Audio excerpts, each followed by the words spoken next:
into our content. I love it. We got a short video for you to get you started.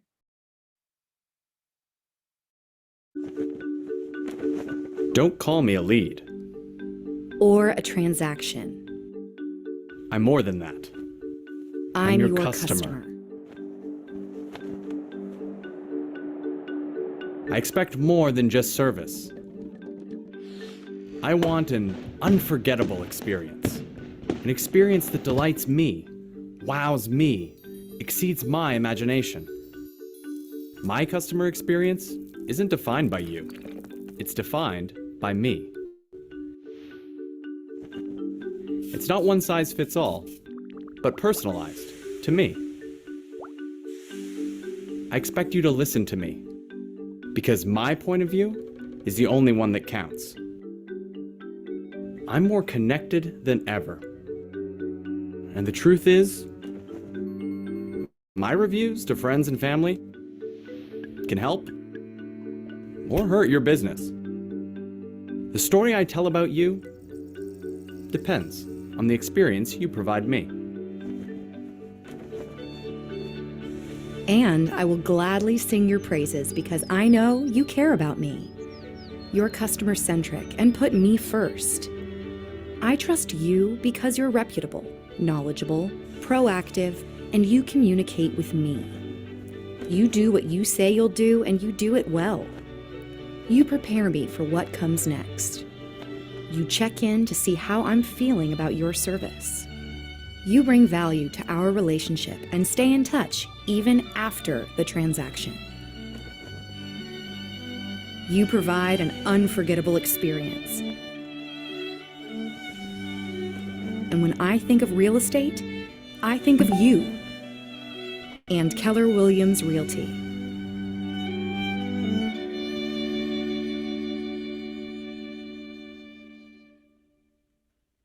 Man, how many of you are like me and think like, oh, I'm just going to send this to my clients and that'll be great. I feel good, right?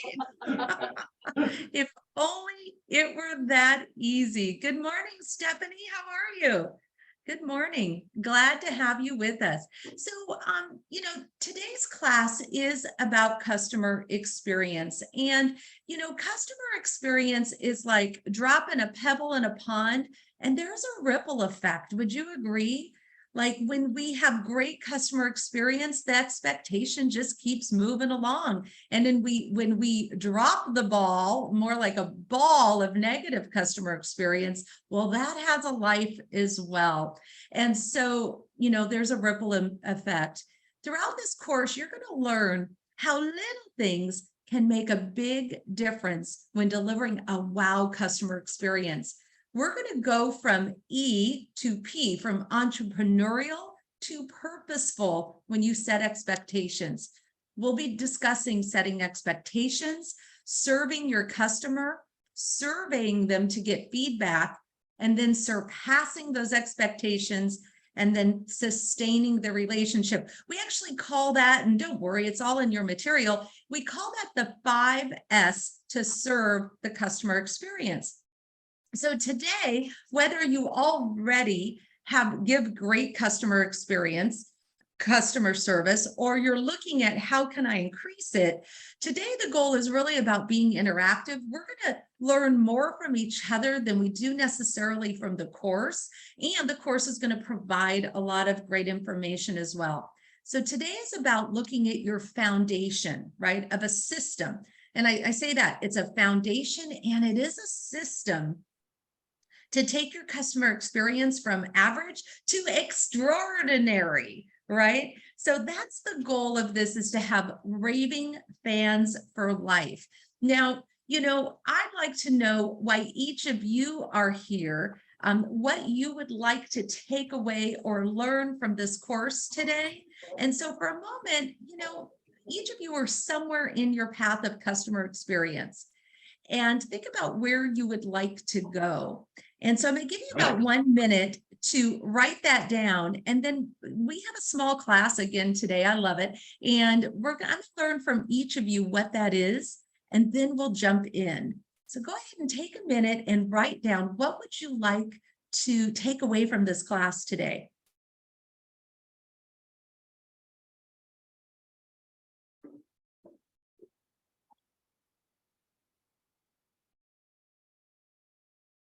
I have an extra one too.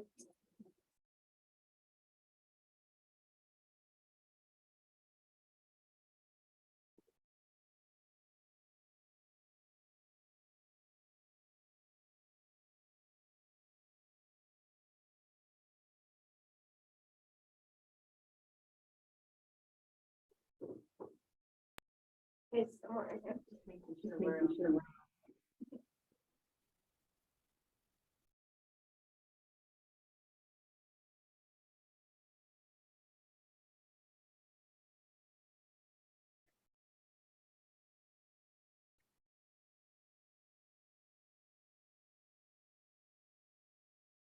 All right, all right. Let's go ahead and hear from everyone. What are you here for today?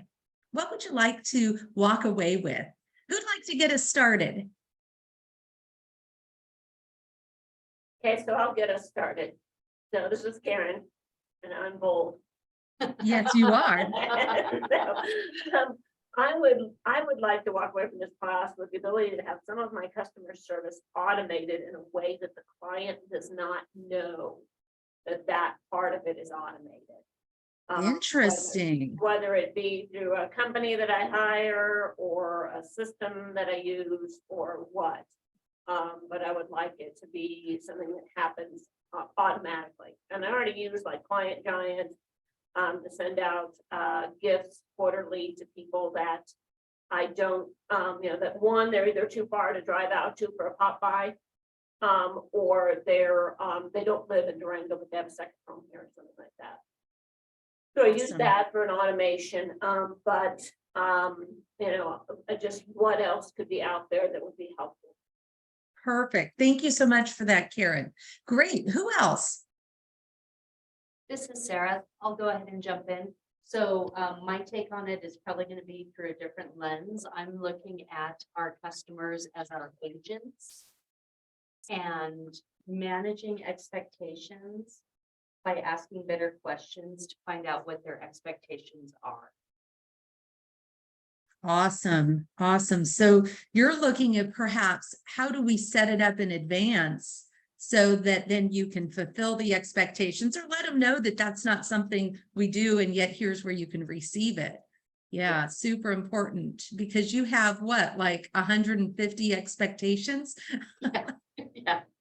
And they're not always Yeah, aligned. awesome. I know. That is where the old bold video of herding cats comes in, right? Yes. Awesome. I love it. All right, who's next?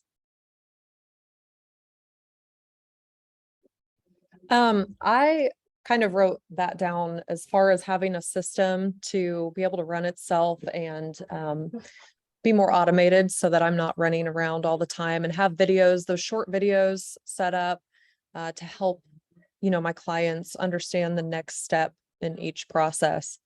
And I like the asking better questions because it kind of piggybacks off of what I had written down as to what are people looking for.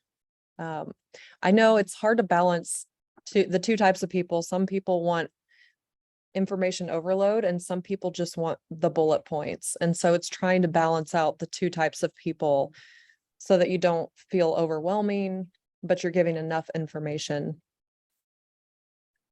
It's so true. And I love how you started with Stephanie asking better questions. Simply asking someone, hey, are you the type of client who likes to be followed up with every day? Or would you like one bullet point follow up by email later in the week or something different? And they go, oh no, I want daily follow up. You're like, all right. Yeah, I do forget to bring that up. And that's, having my systems in order will help me remember to bring that up to my clients. Yeah. Here's a great question. Are you the type of agent who would like to look at all 20 homes that are available online, order them from 1 to 20, and then we go look at the first 3 first? Or do you want me to pick the 3 to go show you? Yeah, that's a great And idea. You notice I didn't say show you 1 through 20. I'm going to show you the top 3. Yeah, I love that. Okay, cool. So we're here for a variety of things. And Jeff, what are you here for today? What would you like to walk away with? Well, because I, as broker team leader, I teach customer experience. And to the customer experience, I really, for me, it's always been a goal to have people move towards a repeat referral business that's 70% or more of their business by year 5. And obviously, it's the customer experience that determines whether you can actually do that or whether you just have to continue to chase new business because the experience is not getting you that repeat and referral. And so in training, coaching, and consulting, not only new agents, with the new agents, a lot of times it's that Ignite session that's contract to close, because that part of the experience oftentimes determines how they felt about the transaction. And of course, with those newer agents, then I bring in the idea of it's also all your vendors, because you're now getting 16 people involved in the transaction along the way. And are they the right people that will give you a 10+ at the end? Or just they say, well, it was a great experience, except the lender kept dropping the ball, or except when the inspector stepped through our ceiling, whatever that happens to be. And so I think it's a different conversation for me, whether I'm coaching a top agent versus coaching inside of the new agent business, but nonetheless, still trying to get them towards that idea that the customer experience is what gets them to repeat referral. Jeff, I am always in awe of how smart you are. And this not as in, can he do it? That's not what I'm saying. Like, to have that standard, I've now added that. I wrote it down exactly how you wrote it. Move my agents towards a repeat and referral business by year 5. I've actually never heard it put that way. And now I'm thinking, of course, that's got to be the goal. So thank you so much for that. And what can we do today to add to that? For me, I love this course. It's actually one of my very favorite KW courses. It's Dick Dillingham and FSO anytime I can, and then probably this. So for me, it's just extracting nuggets and hearing other people's not only achievements and little things that they do, but also where people have failed, because where people fail is where we learn. And it gives me the opportunity to say, okay, well, that's probably happening in my world too. So just teach to that.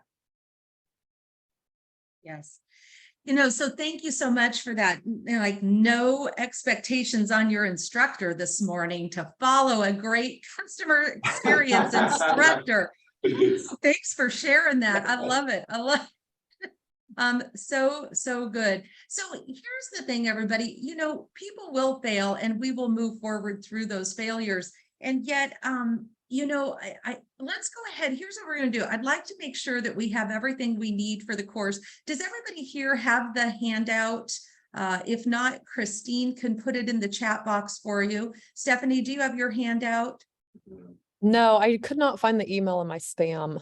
All right. Christine will pop that over into the chat for you. And yet I'll make it super easy. You can follow along with notes as well. And then how we're going to work through this course, there are 5 chapters, and the first chapter we actually spend quite a bit of time on, and then we'll spend about 15-20 minutes on each of the chapters after that. So as you're looking at the course and you go, wow, how are we ever going to get through it? Trust me, I have done this before, and I believe that with everything that each of you have shared, that step 1 is the most important place to spend our time. So let's go ahead and look at what the customer experience course is about. And it's really called the 5S model. And Christine, we have a slide for this that I'd like to go ahead and pull up. Now, the 5S model is this model that you're going to use to build your own unique customer experience system. And I think that's super important, that it is a system, meaning that we do the same thing over and over and over again, right? And so this is an introduction here to it. So let's take a look at our system. The very first thing that we do is we set and exceed expectations.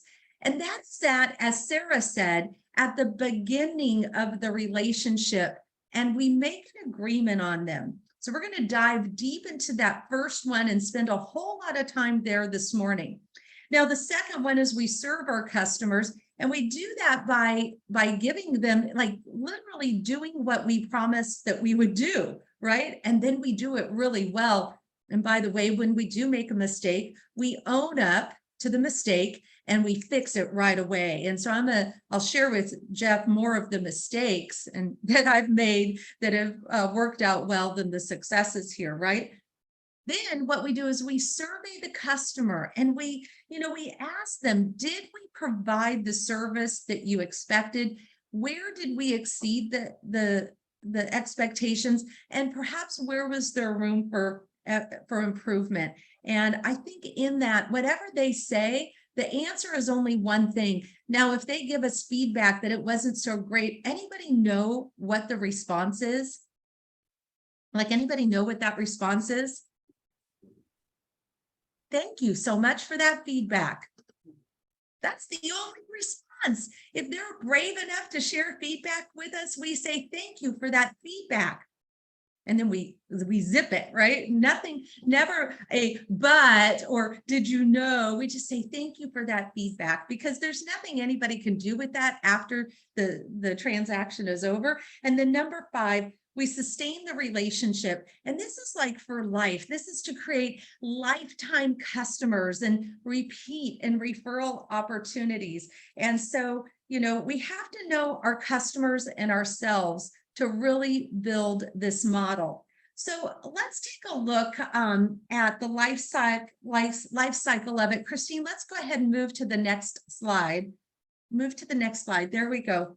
Now, we're not going to go into all of these things yet. We're going to leave this up for a moment. And you do have this in your workbook. I believe it's on page 6 of the workbook if you'd like to follow along. Now, here's what we're going to do. We're going to open this up for questions. If you look at page 7 as well, so page 6 and page 7. So professional agents, literally, we follow this predetermined model. And if you take a look at page 7, here's what I'd like you to look at. And we're going to take a look at this together. Everybody have page 7? Denise, I think we are possibly on a different page on this one. Is it going to look like the 2 smaller white pages on this slide? Yes. Okay. Yes, it does. Yes, it does. They're on page 14 in our packet. Oh, that's awesome. Thank you for that feedback, Jeff. See how that works? I love it. All right. So But we've got them. Yeah, So we it's do easy. have them now. cool. Page 14. So as we take a look at this, here's what I'd like to do. We are literally going to open this up right now for conversation. Let's go ahead and pull that down, Christine, since everybody has it in the workbook. Now, as we take a look at this, let's start with the seller, because Gary Keller always says, focus on seller listings. And as this market changes, no matter what it is in your area, what I'd like to do is make sure that we're focusing on seller listings. And as we take a look, like, let's start for a moment. What do you think the expectations of a seller are? And here's what I'd like you to do. I'd like you for about 15 seconds, write down all the expectations you think the seller has of us. Just start writing them down.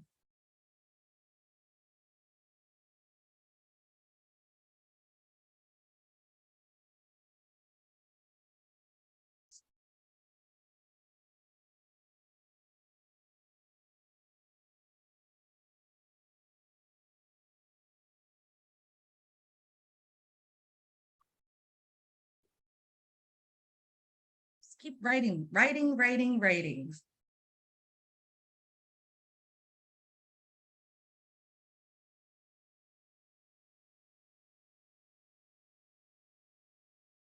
All right. So let's do this. Let's start yelling out. What are the seller's expectations? What do you think the seller expects from us? Number 1 thing, good communication. Good communication. Great. What else? Compatibility. Compatibility. Okay. What else? Good advice. Advice. What else? Doing things Knowledgeable. in a timely manner. Great. What else?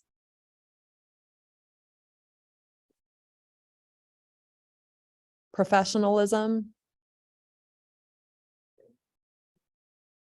Doing what you Great. said you would. Great. What else?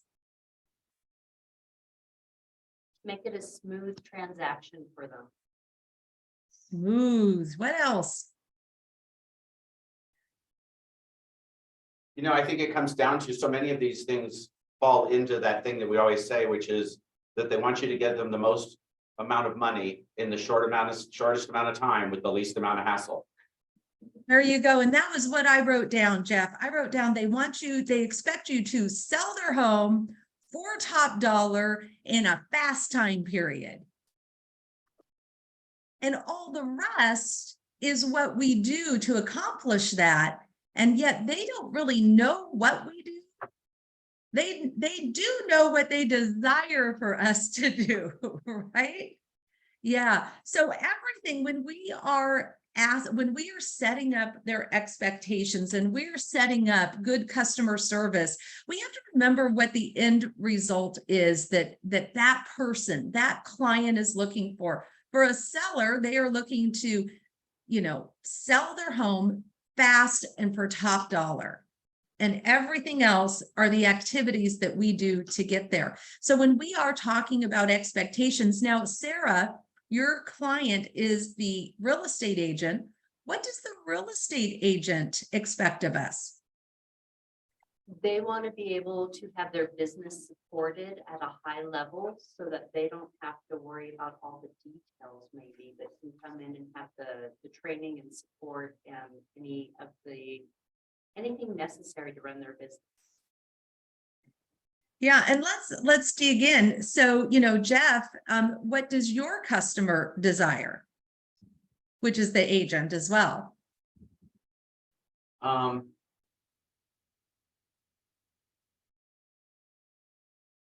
I think that varies person to person. Right? Because some people just need to know that I'm here and listening and that I'm valued. There are people that I think spend their evenings thinking of the question they can ask me the next day, just so that we can have a conversation and they'll know that I care. There's other people. Jeff? There's other people that it's just when they have something that really needs digging into, they'll go ask each other the simpler stuff.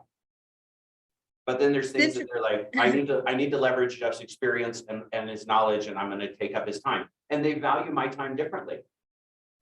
And I love this. Stephanie is a great agent. What do you desire of your brokerage? What are your expectations of your brokerage? Okay, of the brokerage, I thought we were talking about the client. Well, I have a mix of agents and leadership on this class today. Okay, so as far as leadership goes, just not only having the resources, but knowing how to obtain the resources. I'm pretty new with Keller Williams, so I found myself struggling at times. I know that resource is there, but I don't know how to obtain it. I don't know who to talk to. Everyone seems very busy, so I'm not sure who's the right person I should be reaching out to. So for agent retention, I would say that's super important because a lot of people leave feeling like they didn't have that support when it could have been avoided, I think. I think this is I think this is coming full circle because buyers and sellers are probably thinking the same thing because we have title, we have escrow, we have lenders, we have our assistants, we have our transaction coordinators, there's the agent. And it's 8 a.m. They wake up, they had a bad dream last night about the appraisal and they just don't know who to call. Right? The agent is saying, I'll be self-sufficient. I don't know where to go to. I don't know who my who is.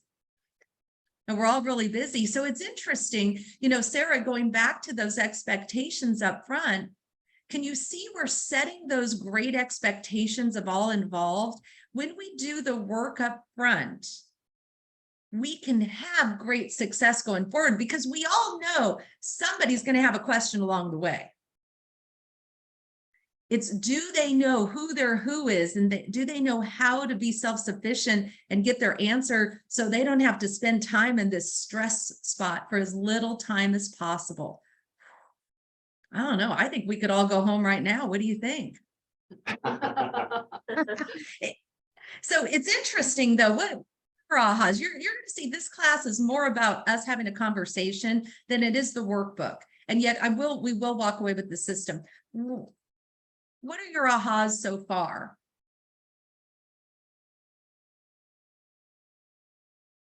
Well, for me, this is Karen again.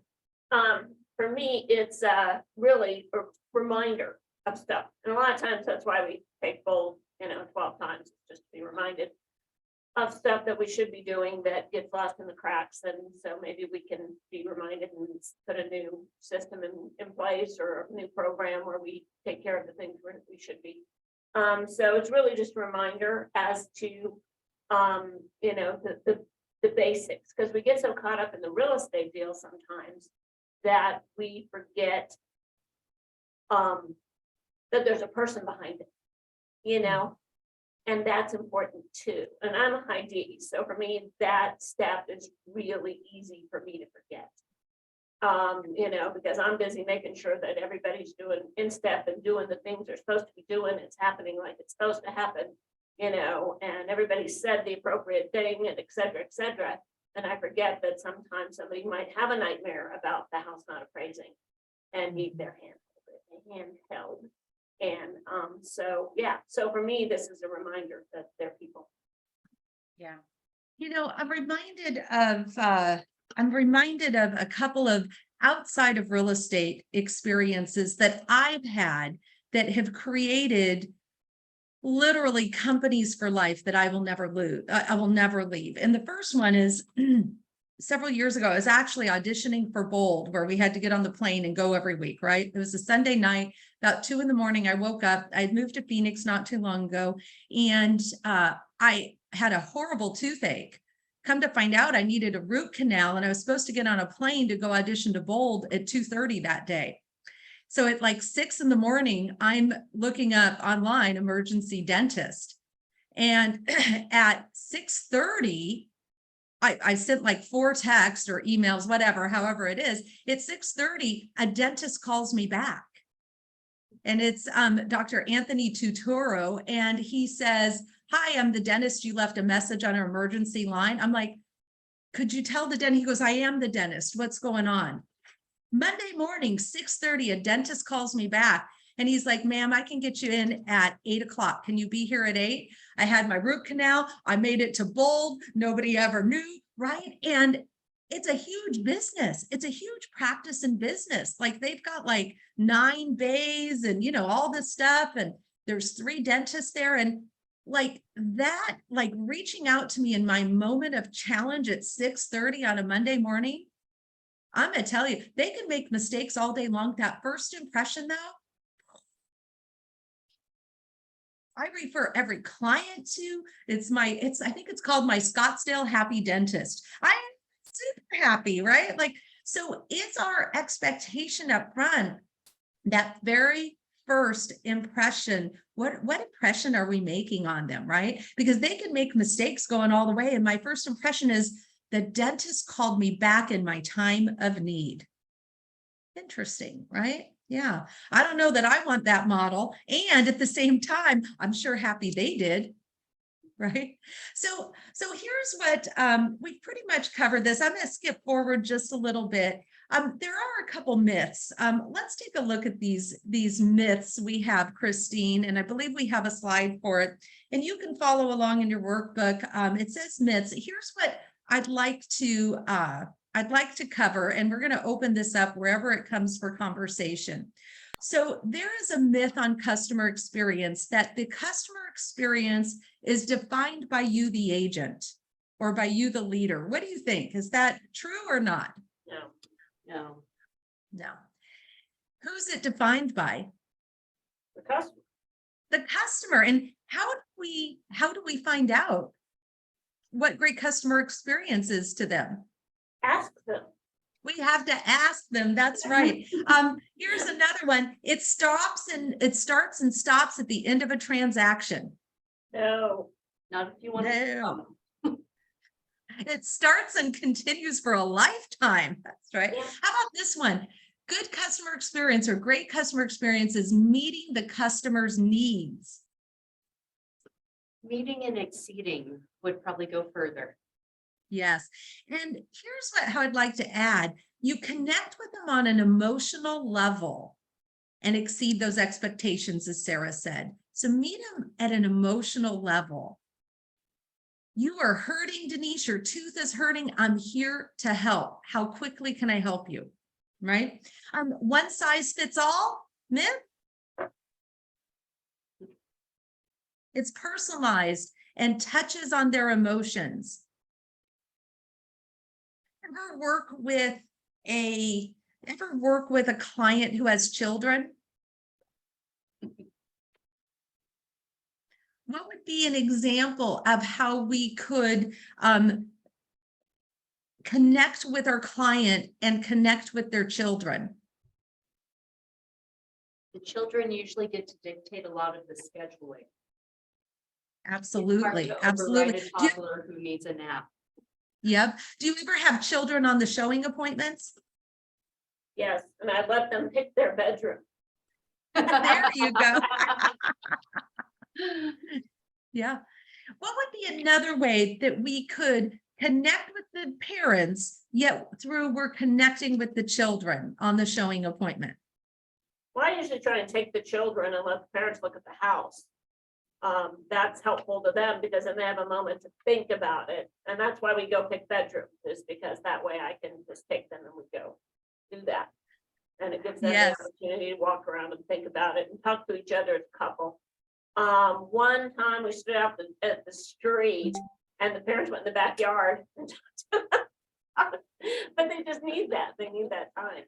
They So need that time. So giving them time back, that's a huge one.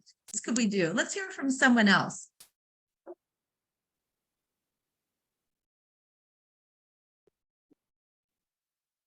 Let's say you have a buyer, right? We're working with buyer. Here's an idea. Have you ever asked, like, what are your children's interests?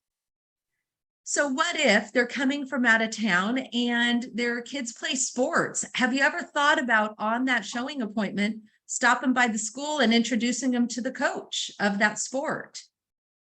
Or perhaps they're really into comic books and halfway through the thing, you stop by the local comic book store and say, hey, go pick one out.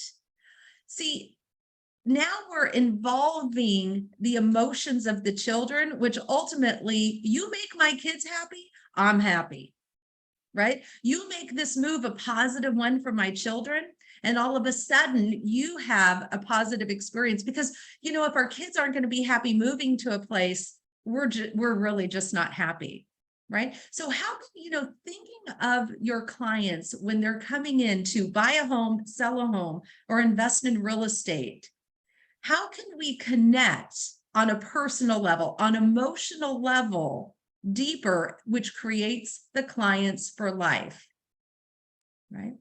All right, another myth is customer experience. We address the customer's specific issues as they arise. Is that how we handle, is great customer experience handling their issues as they arise? And you're right on it. What do you think? I think yes, unless you can have some foresight into that becoming an issue and can be ahead of it. Yes, you There's know, a- so And I think that's that feedback of, here's what's going to happen, here's what's happening, here's how I resolved it. yes. And see, Jeff, that's where I'm going to, and it's almost like you taught this class, so thank you for that. Here's the thing, we let the customer know what the entire experiences go like. Now, obviously, we're not going to share every single problem that could come up. What we are going to say is there is a few areas that, you know, there's some common areas that challenges arise. And here's the deal. We specialize in getting homes sold that are under contract. We've got you. We've done this many times before. And sometimes a challenge will arise and I'm going to call you and I'm going to say, hey, remember when I said a challenge might arise? And they go, yeah. And I go, well, today it did. And here's where I specialize in getting them closed anyway. Let's dig in. So and here's a word that I'd like to say next to this one is future pacing.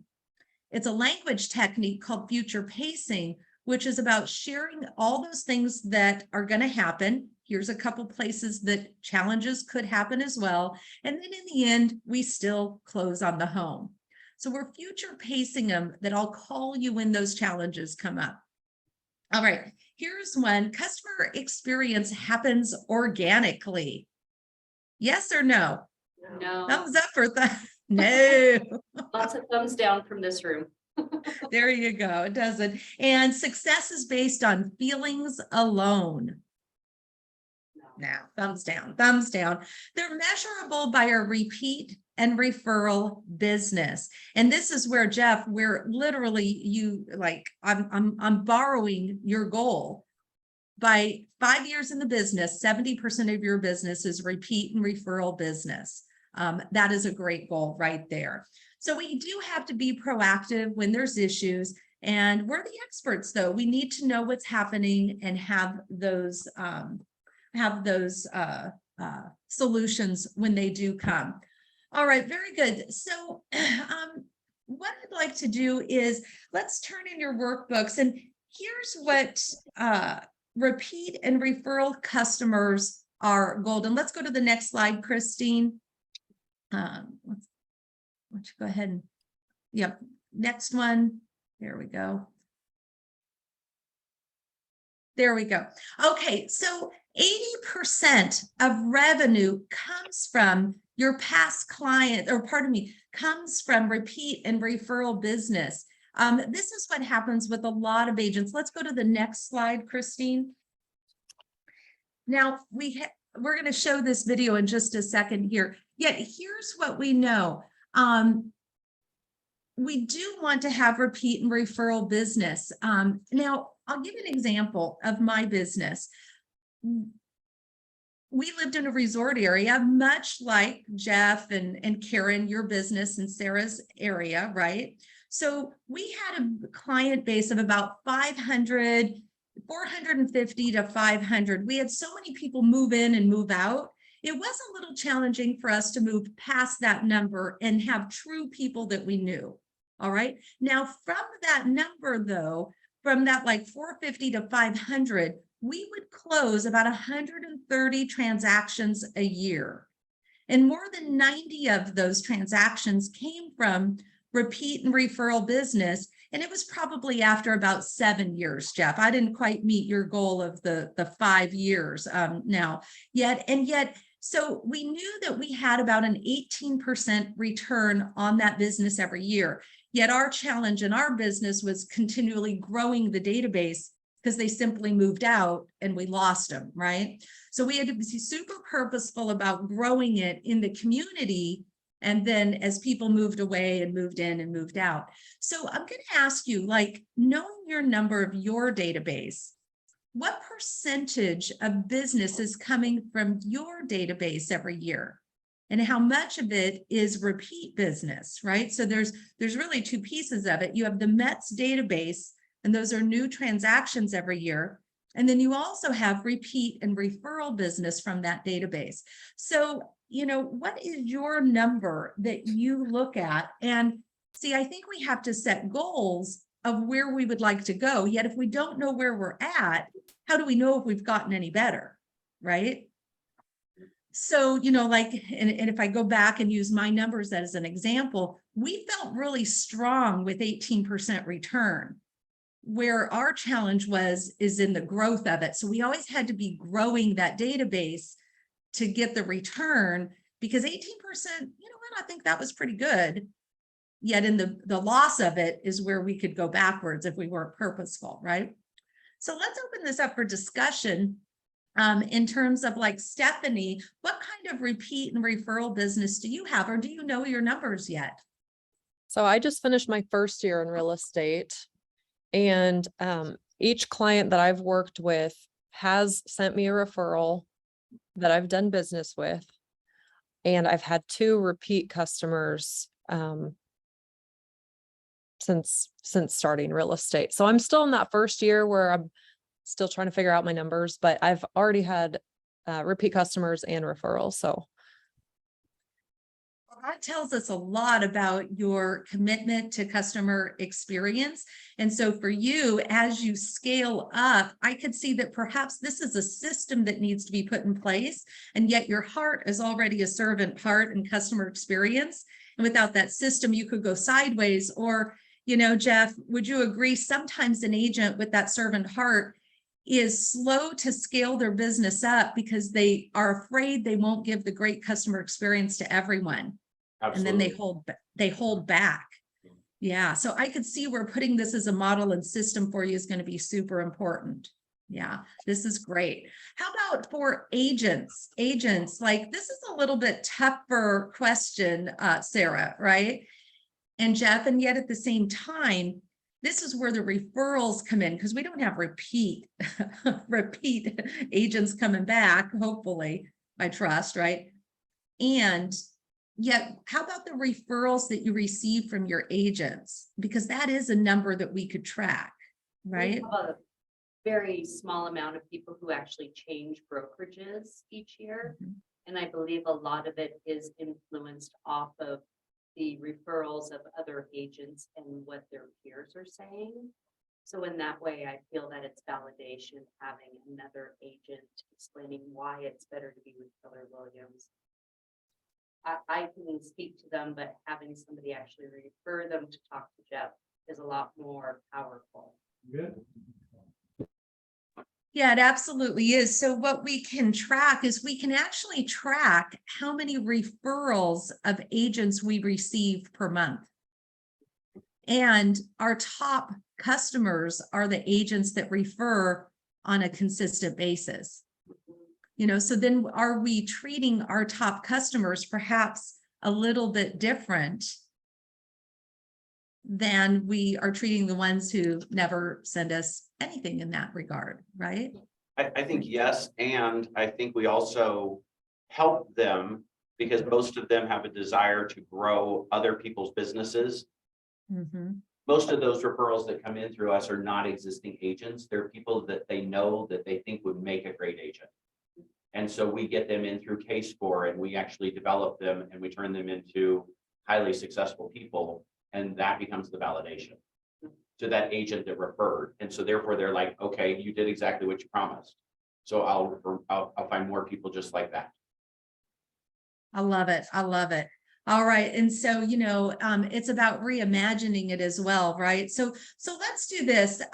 You know, how can we, I'm going to move forward a little bit into our information. And I'd like you to think now about reimagining our customer experience. We're having a great conversation. You guys are so awesome. So this is already going in a great place. I'd like you to think back to the list of questions that you thought that your customers wanted from you, right?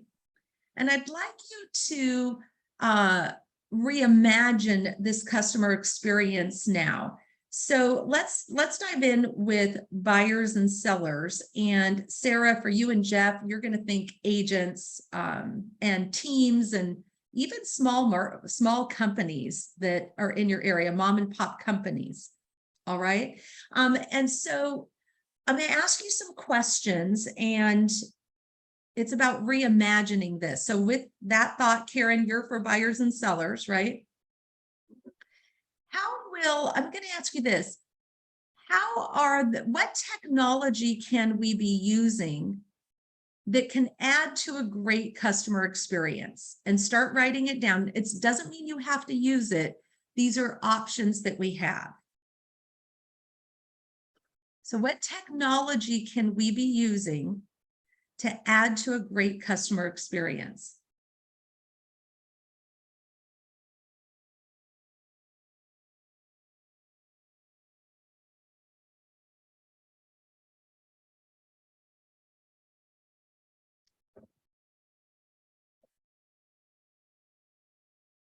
Okay, let's open this up for discussion. What is some technology that we can use that adds to a great customer experience? I'm a big fan of Command and in particular smart plans. I think that is something that takes a lot of front-loaded work. And then once you have that dialed in, it can really help keep you on track and keep the communication flowing between you and your customer. Yes. And so let's talk about smart plans. This is an example of that expectation up front. And I'm going to share this from, putting my OP hat on and an agent hat, and my husband is an agent joining Keller Williams, a couple years back. So it sounds awesome. And then the amount of work that it takes is, oh my gosh, right? So when we talk about expectations, could we let go of the idea that it's the easy button? What if the expectation when we loaded a new client, a new agent into the company is, oh my gosh, now, how much, share with me, what have you done to work your database in the past? And either they have or haven't, right, Jeff? And 90% have not, 10% have, and there's like 20% of the others who have something, they just don't have anything organized. So the idea that we have an easy button at Keller Williams sounds really nice. And then all the things that stopped them from doing in the past, like it's that E to P. They haven't gotten purposeful and ever done it before. What causes us to believe that this is going to be the magic button and they do it this time? Like that's where we have to dig in. So we say now, we find that many agents, this is not an easy button.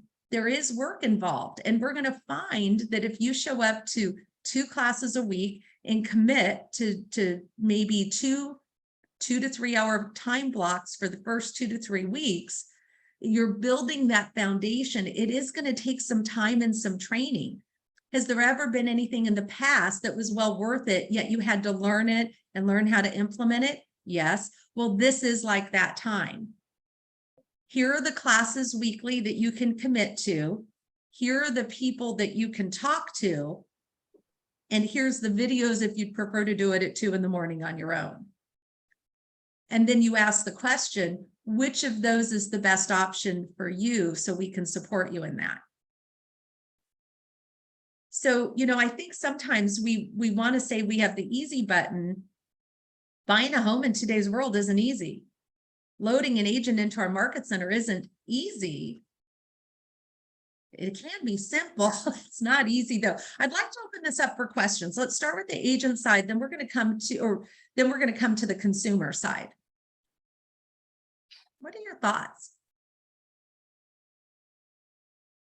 It reminds me of delayed gratification in a way.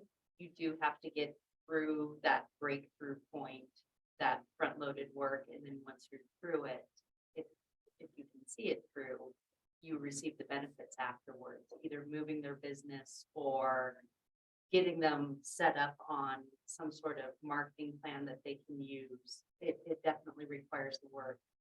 So finding that motivation, their why as to what's going to get them through that portion.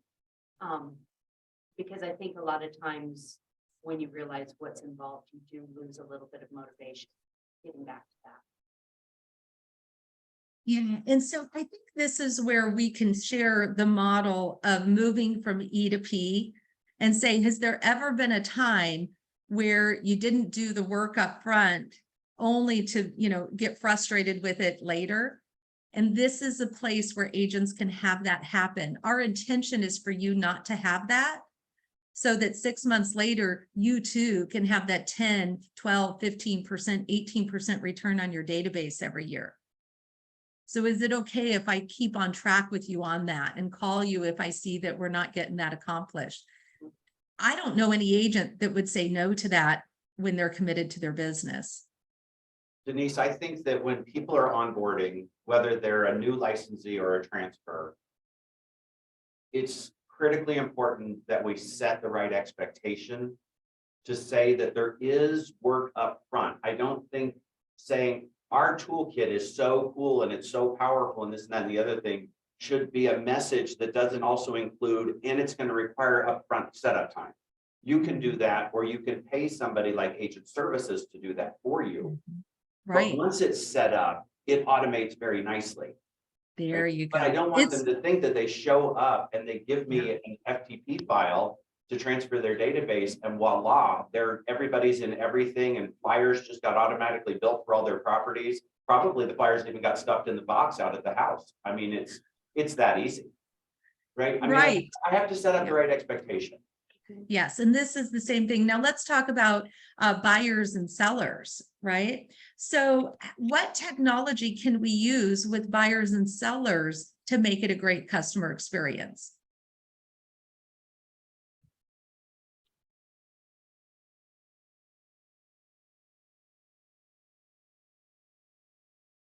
Checklists or short videos explaining the steps to prepare for or what to expect when selling or buying, documents needed, things like that.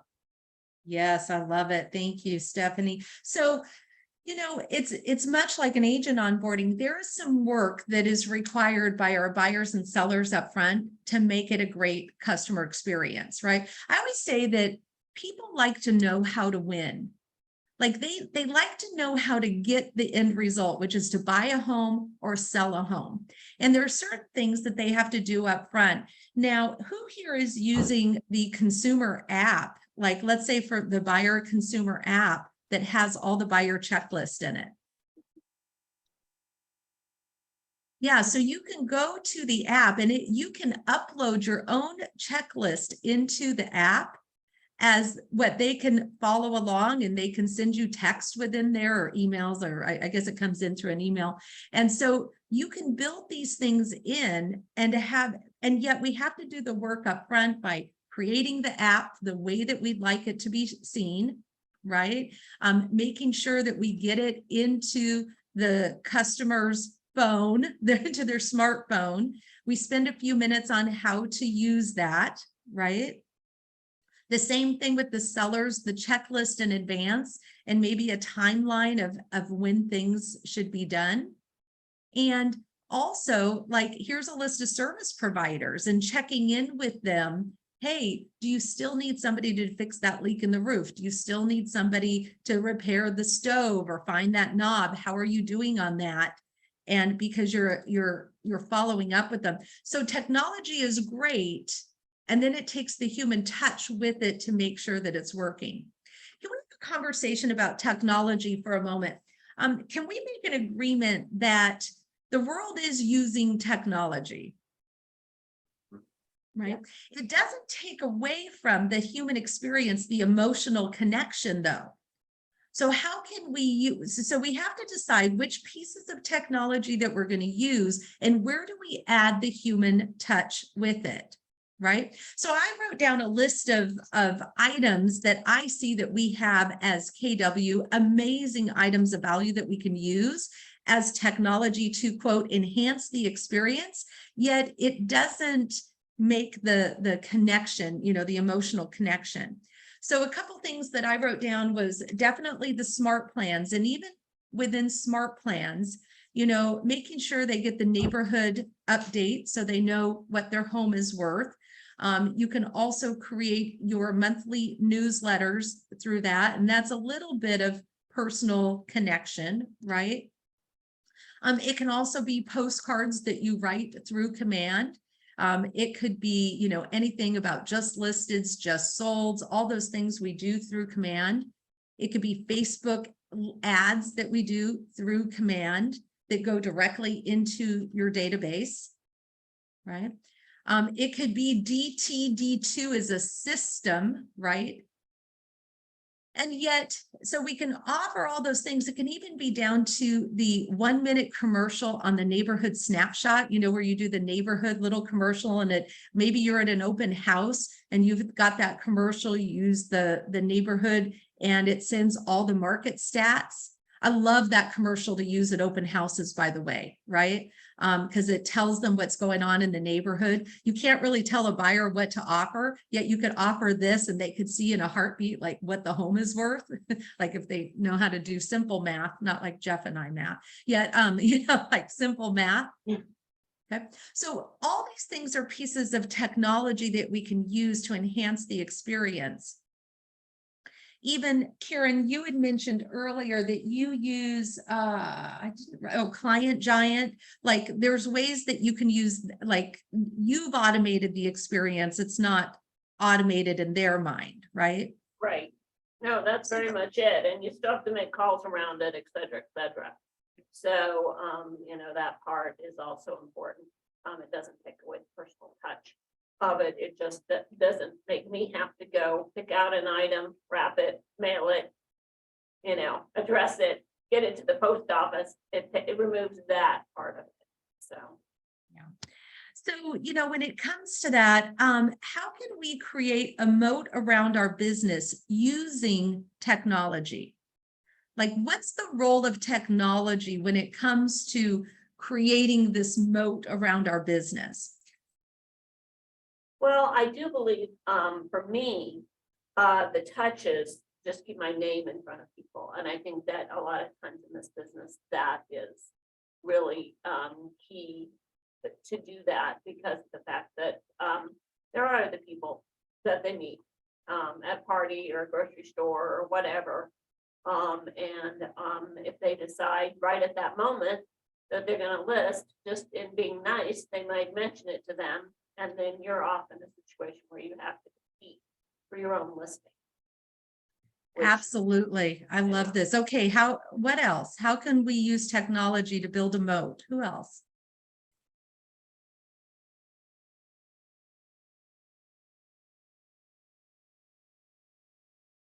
How about you, Stephanie? I'm a little, I don't really know. Okay. Well, I think it's about models and systems, right? It's about making sure the way I see this, and Jeff, maybe you want to add to it, it's about consistency. It's about time over task, right? So the moat with technology is we may have these times where, let's say it's a buyer. They reach out to Stephanie and they say, I'm ready to buy a house. And then something happens in the world and all of a sudden they're not ready for 45 days. And yet we have forgotten about them because they're not returning our call. When we had put them into a buyer follow-up program in Command, they're still getting information from us, even though we're over here on vacation and we're working with these sellers. And because they're still receiving information from us, when they're ready to jump back in, they're like, I'm so glad Stephanie has still been reaching out to us. She's so awesome. When in reality, that's the moat. Like they couldn't, like literally, they couldn't get out of the moat, right? Because you have circled them. And that's where technology can be a huge benefit. When you've moved on to the next and you think maybe they've disappeared, that technology keeps them in the castle. It keeps them in the middle. It doesn't let them out, right? That's what the moat means. They fall in the water and they have to get back in the castle, which is your boat, right? So that's what technology can do. It can keep them in. It's a system and a model, yet it's automatic and it doesn't have to be run by you on a daily basis, right? So I would think in those terms, for sure. Denise. All right, very good. So here's what we're going to do. Let's take a very quick, like a 5-minute break, get up and stretch and move our arms. And then we're going to come in and dive in and keep going with this conversation. Before we do though, I'd like to hear, what are your thoughts or your ahas so far this morning? What are you, yes. So to what you were actually just speaking to, because that's really one of my biggest ahas, is the technology is to maintain top of mind between face-to-face, belly-to-belly conversations. It's not to replace them, but it keeps us, like you said, whether you call it the moat or it keeps them in the castle. To me, it keeps us top of mind with them in between those personal touches. Yes. Yeah, because when they have personal life going on, they're not reaching out to their real estate agent. Why not? No, I'm just kidding. Unless the challenge is I lost my house, right? Yeah, then they're calling us. Yeah. Although, Yeah. you worked in a small town, I know it's not unlike ours. Mhm. And I teach, one of the things that I teach the agents is when people are moving here from somewhere else, they're gonna need all of those services. Somebody's got to cut their hair, they need a CPA, they need a mechanic. And I said, if we can become people's first phone call regardless, I want to be the phone call when they need a babysitter. I want to be a phone call when they need a mechanic, right? I want to be that phone call, not just house related and not just occupancy related. I want it to be for whatever, because I'm never not top of mind if their first phone call is always like, well, we should just call Jeff. He'll know that too. And Jeff, to add to that, small towns I think are important because it's easier for us in a small town. I really think business is easier in a small town. It's like throwing out candy at a parade and just collecting it in. It's my belief. Maybe that's my expectation of life. And yet I believe that it's even more important in a larger city, because how do you create community? You move. So, Stephanie, you have a client that moves into a large city like Kansas City, and all of a sudden, like, they're lost. They don't even know where to go. You may be their only sense of community. So connecting them, being a connector in between the transaction, I think, especially in the first 6 months of somebody moving into a new area, I think is one of the best things that you could do, checking in on them. Hey, you guys have been here 30 days. What are the services you really wish you knew about now that you had a chance to put the plates away? Denise, I'd like a haircut. I'd like some Botox. Okay, maybe somebody's reached out to me for that before. You never know, right? Like, there's all sorts of things. Here's where this came from. I'm teaching Bold over in Naples, Florida right now. And I guess there's a lot of, we're recording, I think I can say this. There's a lot of add-ons in Florida. So to the person. So they said, you got to have the list of the plastic surgeon, the Botox, the spa, the massage. I'm like, that's awesome. And you have to know where bingo is also in Florida. I have 2 groups in Florida this week going to bingo to do their Bold 100. I'm like, are you kidding? And they're like, oh, bingo's awesome. You're in South Florida, Denise. I'm like, all right, I've never heard that before. So, all right, good stuff, you guys. This is great. And we are just getting started. Let's take a 5-minute break.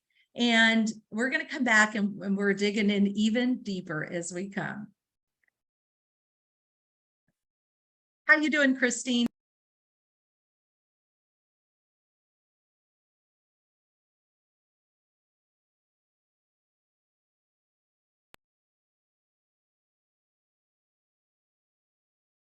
You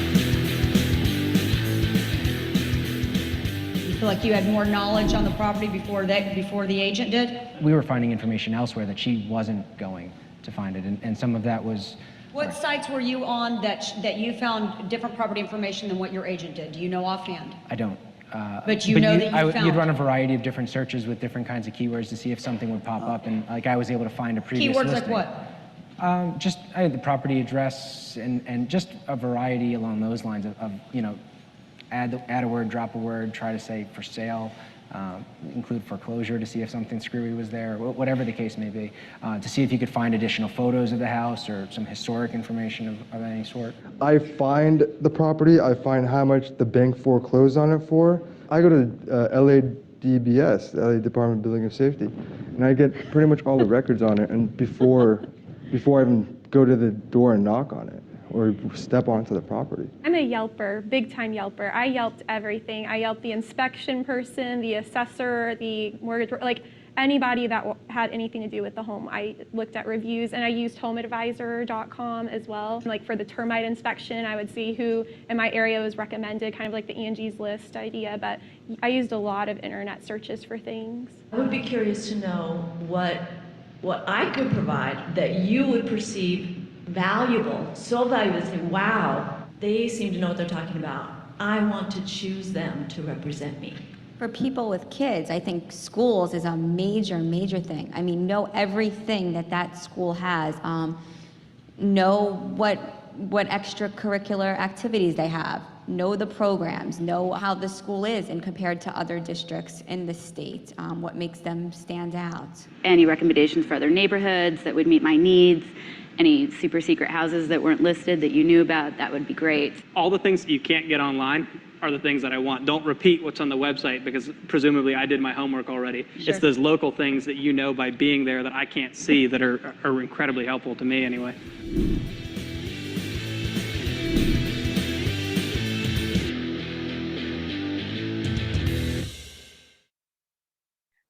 Great video. I want to make sure have we lost Jeff? Jeff, are you guys there in your room? We cannot see you. I want to make sure we did not lose you. Did we lose you? Okay. All right. I sent that to Jeff. Luckily, I have his text number. We'll see where he comes. All right. So it's interesting, right? What did you hear that may have been different than what you thought was the expectation of the client?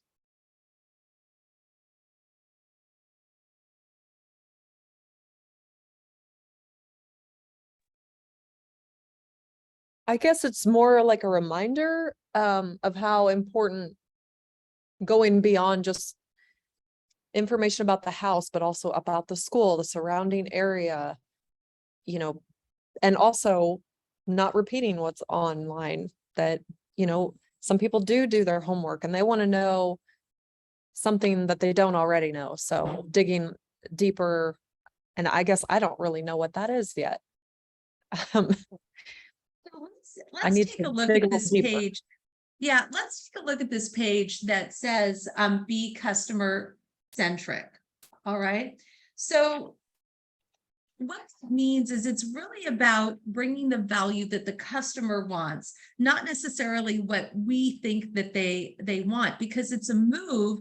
Yes, it's about the house, yet it's about a move. They're moving to a new area. They're moving to a new home, which includes maybe a lot more than the property itself, right? So let's take a look at some of the things we have to the way that we get there is by asking questions and asking more than one question, right? It's really about asking the questions about, you know, what are your expectations? Like I like to use the word expectations of your real estate agent, right?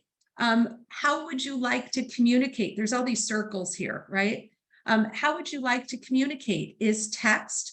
Would you prefer texting back and forth and pick up the phone when it's important? Do you prefer email? How many times a week is too much communication for you? I like to ask it that way versus what's enough. How much is too much? Right? Now, what if they expect a phone call back, you know, in 15 minutes and you're not able to give a phone call back in 15 minutes? Might it be time to share how you return calls and what the flow of your day looks like? Right? So here's an example of how this might be. Right. So, you know, you might say something like this, Christine, you know, there's a lot of things that could happen. Let's talk about a buyer. There's a lot of things that could happen during our buyer search. And, you know, I'd like to let you know what my day looks like. So at any time, if you're having a challenge, you know how to communicate so that we can get you what you want in the best way. So in the morning, I'm lead generating, which means I'm looking for homes for my buyers by making calls to neighborhoods, and I'm looking for listings so that I have, or, you know, I'm looking for homes for my buyers and I'm looking for buyers for my homes. So in the morning, I do time block this 2 to 3 hour time where I'm looking for these off-market properties, because you want to look at properties that are not only on the MLS, right? Yeah, that sounds great. Great. So that's what I'm doing in the morning. Now, if something goes sideways, yeah, if you send me a text like 911, I'm going to drop everything and call you if I'm able to. If it's a 411, well, I'm going to call you back after that time. So I make sure to find the properties that might be best for you. Is that okay? Yeah, that sounds great. Okay, good. See, now all of a sudden we've delivered our time block and a value to them. Could you see how that's very different of, I don't take any calls between 9 and 12 because I'm working? And they're like, well, aren't you working for me? Right? Yeah. So this is the way that we can deliver value to them, you know, and how would you like to be communicated to? And they're going to tell you, and you're going to say, great, thank you so much. I had a referral. I'll give you an example where we learned this. This is a couple years back. We had a referral to our team, and it was a buyer, and I gave it to my top buyer's agent. And you know, she's closing a lot of deals, and I believe she's a great buyer's agent. She is, because she was flexible. I got the feedback from my referring agent that the agent was not communicating and had not called this, like the words were, had not called this person back. So I called now this is like 2-3 weeks after we received the referral. So I called my top agent, and she says, Denise, I've texted this person over and over and over again. So I call back the other, and no response. So I call back the other agent, and she says she doesn't have text. Well, I don't know where this was going, yet what was interesting is there was this lack of communication. So, you know, the original contact had never been made, and then she believed that she was doing everything she could, and the client never received it. So, you know, it's interesting. We had this person only liked phone. My agent liked text. And so, you know, I think this is an old example, because all of us now sort of like, you know, people have even have figured out text. And yet at the same time, it's a matter of asking. It's a matter of digging in. And so, you know, I like that example for that. So, you know, we were able to save the client, luckily. And, you know, we ate some frog and apologized. And I think we sent some flowers or something, some candy, and said, you know, let us be sweet on you. And, you know, it worked. It worked, right? No. And yet, so sometimes, You know, appreciate it. oh, good. We found you guys back. Awesome. Yeah, I'm sorry. Sorry, and I forgot I unmuted us too. It's just me here in the room at the moment. Okay, cool. Jeff and Sarah are out doing something, but yeah. I was Awesome. listening to your story about eating frog, so I get Yeah, it. well, yeah. Ugh, hate eating frog. And it All happens right. that way every once in a while. It does happen. It does happen. All right. Now, we also, so we have to be in sync with our customers. And number one, we have to know our market and our demographic.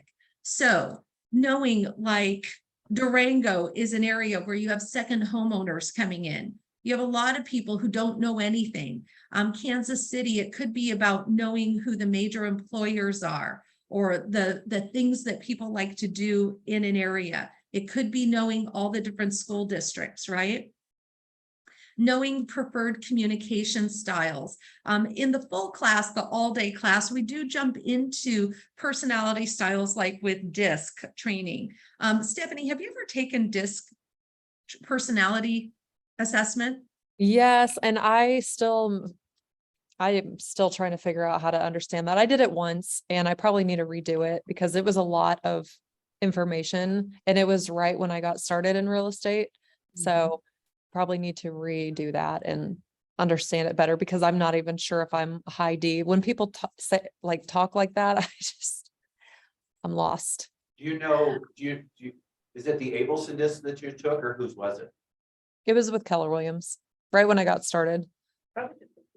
Yeah, I just wonder if it was the one that Abelson does, because I will tell you, Denise, I still find great value to it. And especially there's one page in there that's divided into 4 boxes, and based on your personality, if someone's a C or someone's a D, whatever they lead with, it really helps you to understand how to communicate with the different behavioral types. I love that particular page. I say to agents, put that up at your desk, because there will be times when you're working with a couple and you're connecting with one, and the other one, you're just not sure why you cannot reach a connection. And if you look at that, it will tell you. It will absolutely tell you you're not giving them enough data, or you're actually just talking way too much, and they're a high D and they just want to be talked to in bullet points, right? Yes. I'll give so you good. that sheet. I'll give you two ways that we can practice that. The first one is I would take some sort of personality assessment once a year. And it could be DISC, it could be a different one. And really, the point is not that you have to be a master in any single one. It's that you start learning different personalities and what speaks to them and helps them get into action. I like, anybody ever see the Jetsons? Remember the cartoon, the Jetsons? Stephanie, are you old enough to know the Jetsons? I am, but I never watched TV as a kid. All right. Well, I like it this way. They have that machine where they put like I don't know, it's like a pill and it goes through the machine and out pops a turkey roast, right? You know, the one like, that's how I want to be. And now we are on the Jetsons. I just wish I had someone to do my makeup, you know, to talk on screen like Mrs. Jetson did. Yet here's the thing. So people, I think of people the same way. They've got this big old funnel and we got to put information in a certain way, the way that they process information, and out pops a decision.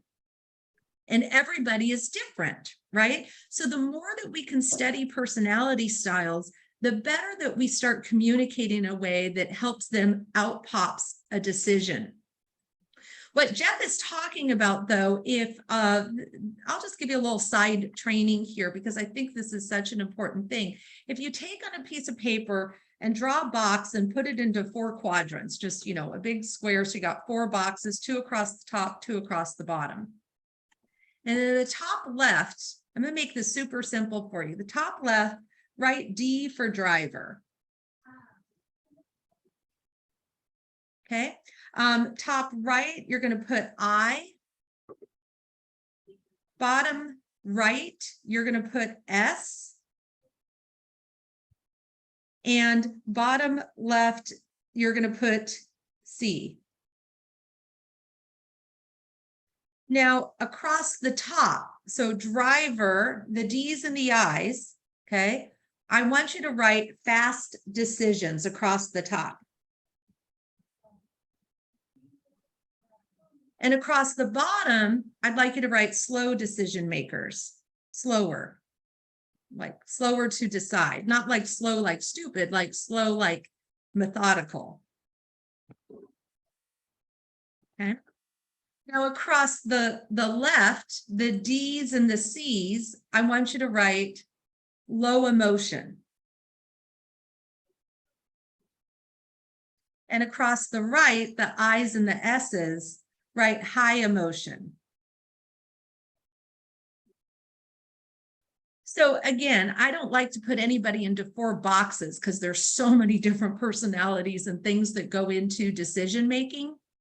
And at the same time, for selling a house or buying a house, I think this is the DISC is an easy one to study to start to deliver communication in a way. So you can think of things like this. If your client is making fast decisions, they're on the top, they're one of the top 2, right? They're either a high D, right? Or they're a high I, very expressive. And now if they're very fast decision makers and they're basing things on emotion, well, that makes sense. So you can, you know, so they're basing it upon how they feel, right? They base it upon how they feel. So it's high decisions, and based upon how they feel, you can go, how do you feel about this house? Like literally, they're going to make a decision pretty quick. Now, if you go to the exact opposite, the C's were low emotion and slower to decide. If you ask them, how do you feel? Number one, feel doesn't even resonate with them. Like the word, how do I feel?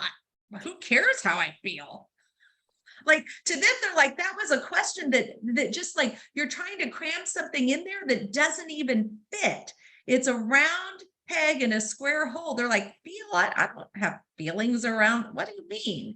So now we've asked questions. So it's all about the questions we ask, right? So low emotion, slower to decide. You could say something like, what are the 1 or 2 questions you need to get answered in the next couple days to sell this house?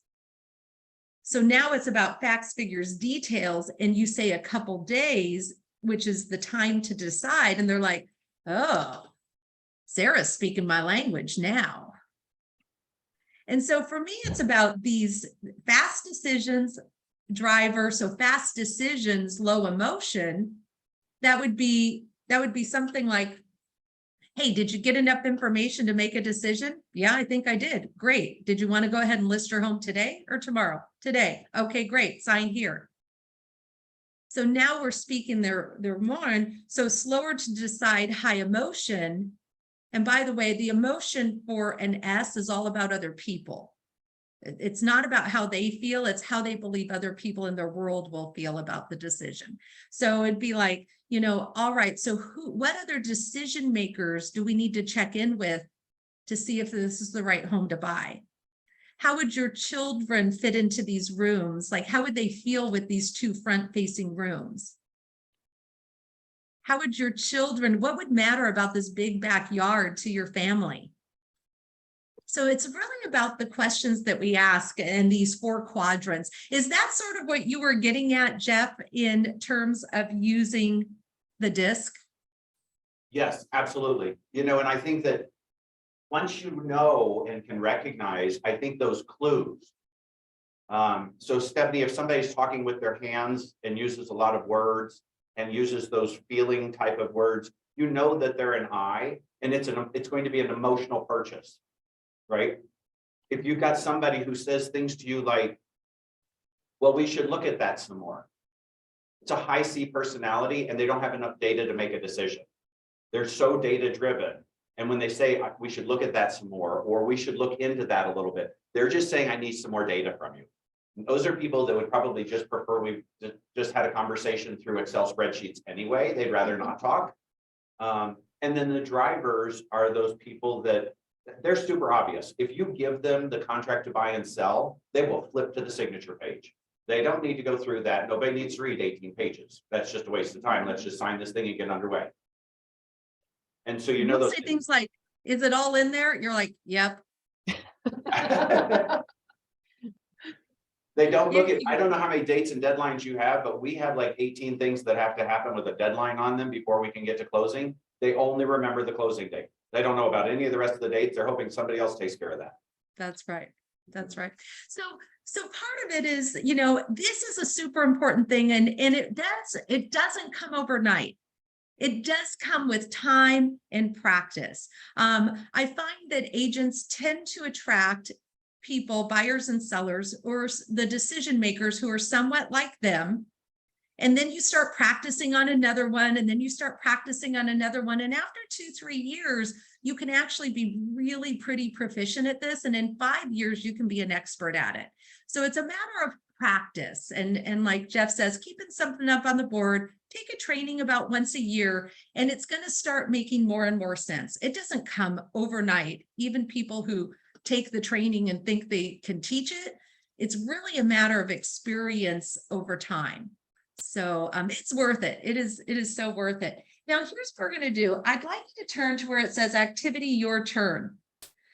Now, we're going to start by I exceed expectations by, and I'm going to walk you through this exercise. You can fill them in anywhere that Christine, we're going to skip these. You do have, for a 3-hour class, we do not have time to go through the numbers. Christine, we're going to go all the way to, I believe it's slide 36. If you'll take a look there. In your workbooks, though, it says activity, your turn. It's toward the end of the workbook on chapter 1. We're going to start to refine our value proposition of what we do for our customers. So I'd like you right now in a couple of words or statements for your customers, buyers, sellers, Sarah and Jeff, for your agents. I exceed expectations by how? Now, this could be a combination of technology, feedback, a team. It could be conversations.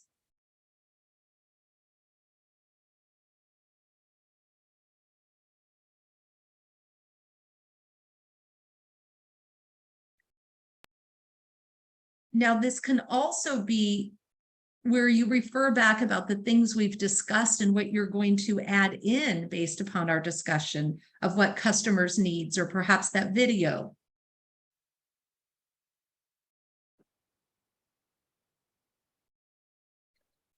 So it's not necessarily what you've done in the past, it's what you're going to do moving forward.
So I'd like to get like 1 to 2 shares on each of these because we're going to be helping each other. And from here, we are going to create your value proposition for sellers and your value proposition for buyers. So where it says, I exceed expectations by, who'd like to share what they wrote down?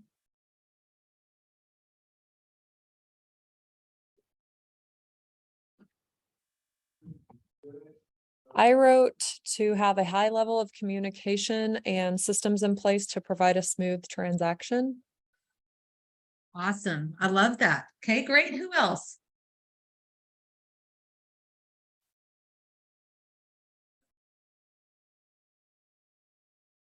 You're it. I know.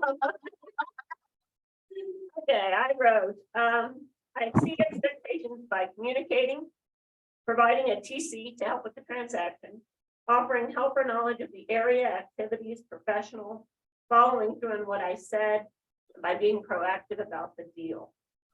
Awesome. And I deliver an exceptional experience for my customers by, would like to share what they wrote there. Okay, the TC again, I think they're so important to a deal because they fill in the cracks, they send letters constantly, it's a huge form of communication. It's well worth the $300, spend it.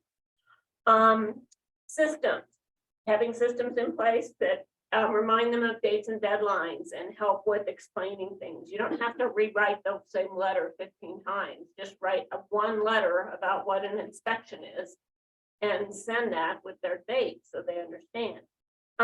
Listening to needs and wants so that I know how to behave and I know what they're expecting and can provide that for them. And also that has to do with, let's say they're going to a restaurant for their 50th anniversary. Call the restaurant, have a bottle of wine delivered to their table. Do something, be outstanding. That's how you exceed their experience. There you go. I love it. And of course, the old standby that we have, selling or finding the home that the home quickly. Quickly, I like that. Quickly. Awesome. All right. How about someone, my personal strengths are? I'd love to hear what all of your personal strengths are. I have a really big mouth. I love to hear myself talk. No, I don't want to. That's my hardest part. I got to be honest with you, Denise. I threw down my pen when I read that. So I have not put anything in that square. Interesting. Write something down. I'm going to come back to you on that one, Karen. Yeah. Here, I'll share. Here's how, it's interesting because I wrote mine down. I did it with you all, right? And so I wrote down my weakness. I was like, and then I looked and I'm like, how come it's not there? Oh, it wasn't in the workbook. So Karen, I get you. We are our worst critics, right? I wrote mine down. My personal strength is connection. I believe I am a great connector, whether I'm talking to you on Zoom, like whatever it is, weakness, details. And then like details are my weakness. And I wrote down my team strengths are the details. So There you go. That is how it should be, right? Hire to your weakness. there And you that's so go. hard to do because you want to hire your friend, you want to hire someone you really connect with. That's The truth right. is, that's That's not who right. you hire. You hire the person who's going to do all the stuff that you don't want to do.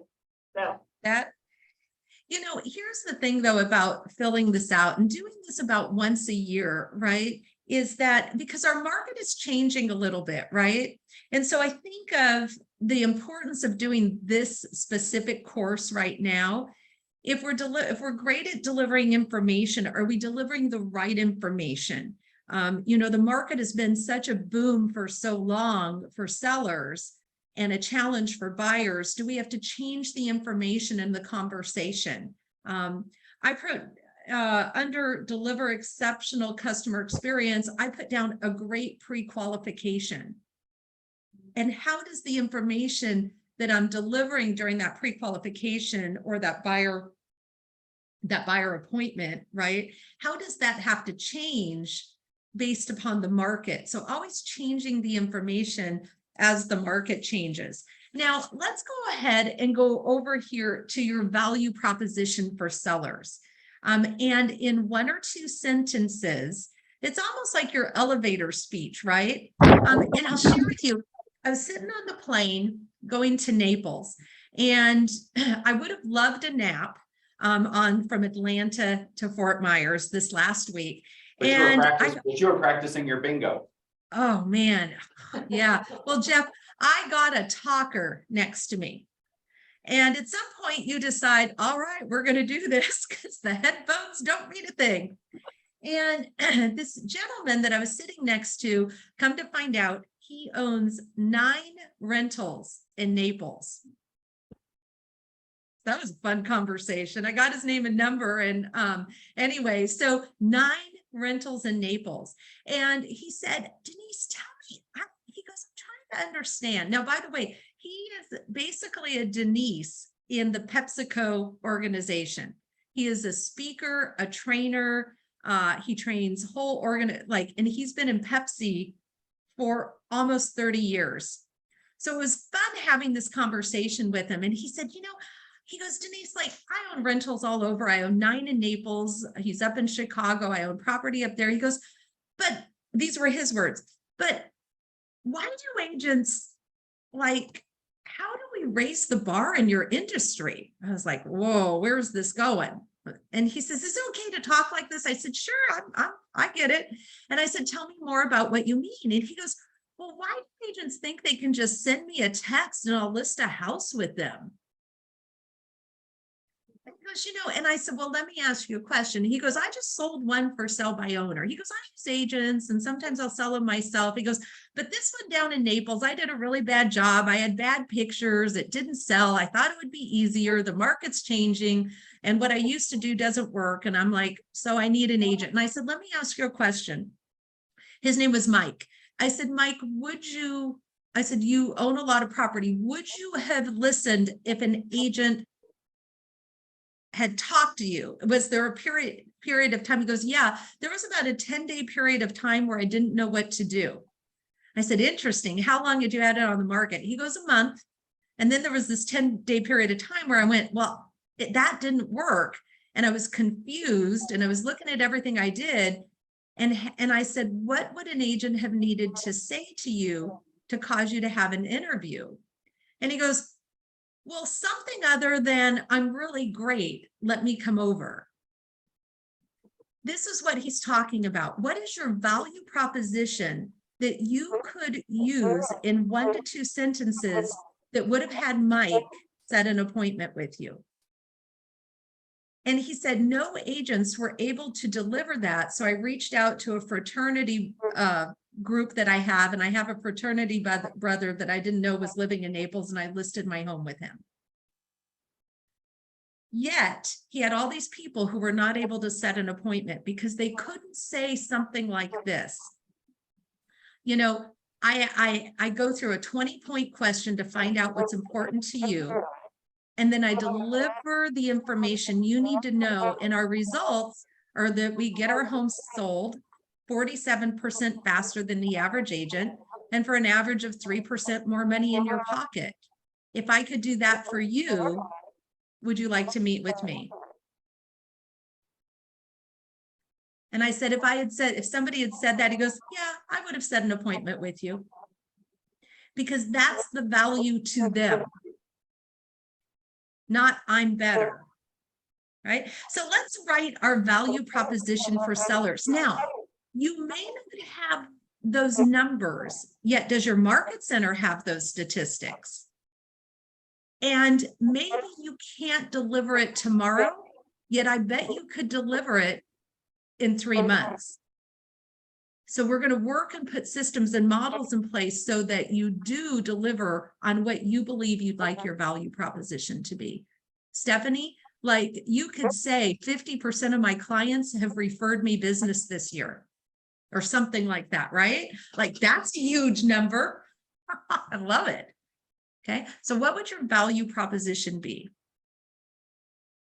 And then you have one for buyers and one for sellers. I'm going to give you a few minutes to write this over.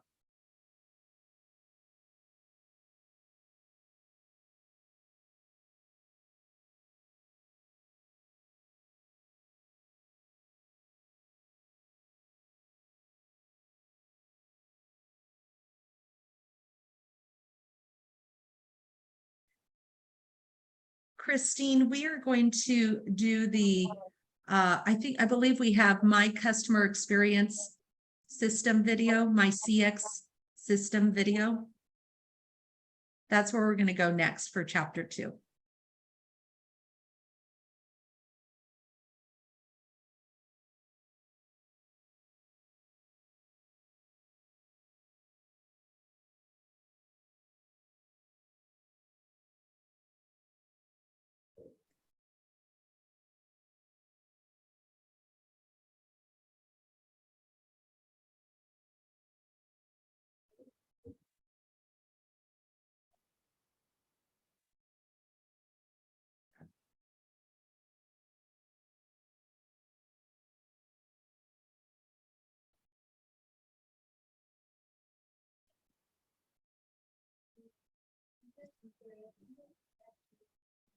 And Sarah and Jeff, like, what are the value propositions you would, why would an agent join your company? Why would an agent take this class?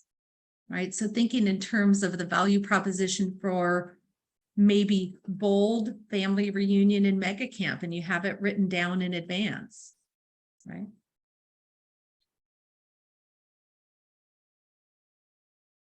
Okay, cool. So who'd like to share their value proposition for either buyer or seller?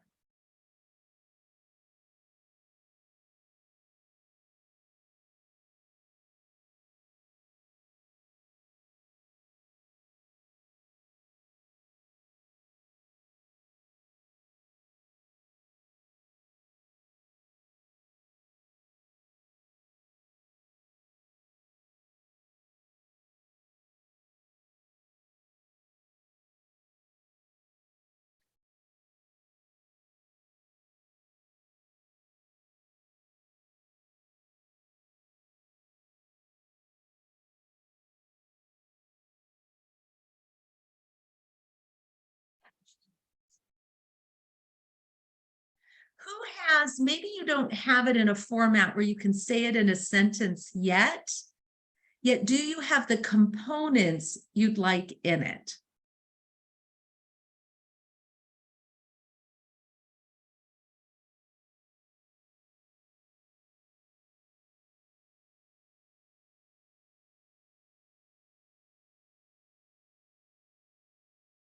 Yeah, I don't have a good format, but I'm trying to connect where, more than 50% of my business is based on referrals and repeat business. And also being well connected where I can, say I'm going to sell your home. I'm not just, listing it on MLS and putting signs in the yard, but I'm making phone calls and emails and text messages. I'm connecting to people that I know to try and reach out to as many people as possible to get to the closing table as quickly as possible. So I'm just trying to bundle all of that together, and I don't have the right words yet. Awesome. So, let's see, what if it had something to do with Stephanie? My goal when working with you is that I've done such a great job that you refer friends and family to me as the only resource they'll ever need. And the way that I'm going to do that is by providing exceptional customer service and showing you properties that are both on the market and even off the market. So in the mornings when you call me, I may not be able to answer the phone because I'll be reaching out to buyers and sellers and finding buyers for your listing and finding sellers for your buyers. Is that the type of agent that you're looking for? And then there's always a question at the end. Are those the types of results that you're looking for? Am I the type of agent that you're looking for? And if you have any answer, right, they'll be like, uh-huh, okay, good. I like that. That's at least you had one, right? How's that sound? That sounds amazing. There you go. Do that. Can you type that out for me? You're doing great. You're totally on the path of a servant leader heart. I love it. I love it. And Stephanie, she's got this recorded. I heard it at the beginning. So you can Yes. just go back and listen to it over and over and write it down. There you go. We're at hour 2. There you go. Thank you. My pleasure. Okay. All right, cool. How about for my leadership? What does it sound like?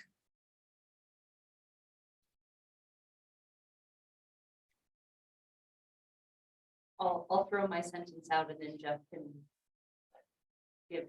Say it's awesome. That's what he can say, Sarah. We provide the training systems and support customized for you to grow your business that best serves you. I love it. I love it. And you know what I'd love to add on there? And the results are our agents blank.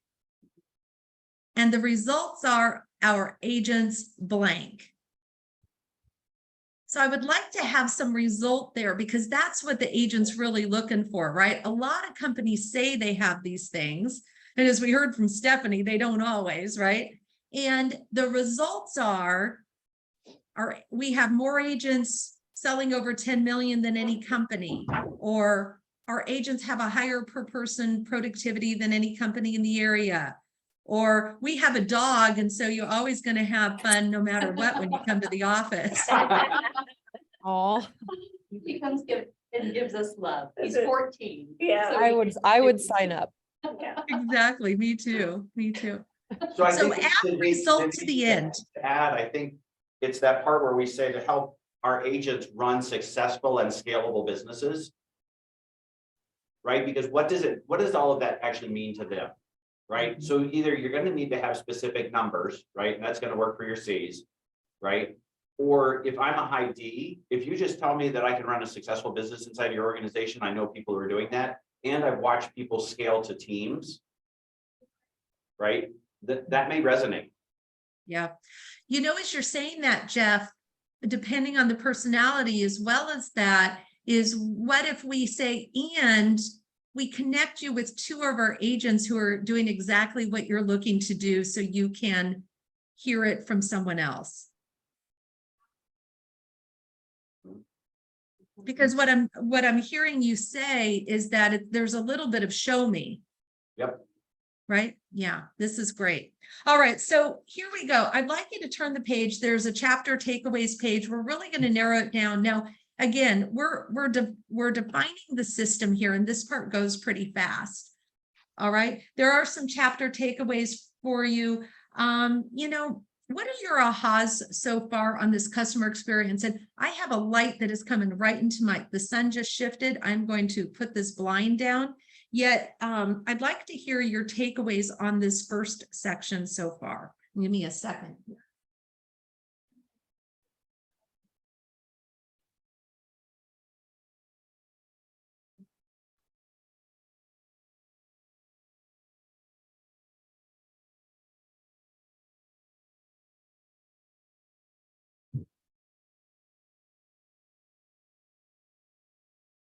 All right, that was bright. That was bright.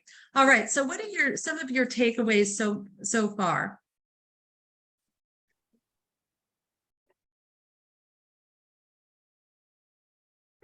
For me, one of them is, and it's on this list, which is remain customer centric. But what that really means to me is sometimes we do things because we believe it'll improve our business and it'll improve our customer service and things of that nature. But I think one of the most important things is to check in with them and see what that experience is, right? If at the end of closing, I can say, as I told you guys at the very beginning, my goal is to always provide you with the very best experience in selling a home. Anyone can go to Google and figure out how to sell their own house. And you hired me to help you to get the most in the least amount of time with as little hassle as possible. And I just want to know how I did. I think people are afraid to ask the question. Yeah. And so they try to exceed the expectation, but they never ask if they did. Mm-hmm. And that's one of the big takeaways for me. It is. And we're going to get into that. Even part number 4 is survey your customers at the end, right? And then make adjustments. So I think that's a super important point. Let's move forward here to chapter 2. This is all going to start making sense here. All right, so let's go to chapter 2, which is about setting set. It's the first step in the 5S model. It's about setting the expectation with the customer. The goal is to set proper expectations. So here's what we're going to do. Let's watch this video and then we're going to dive in. Okay.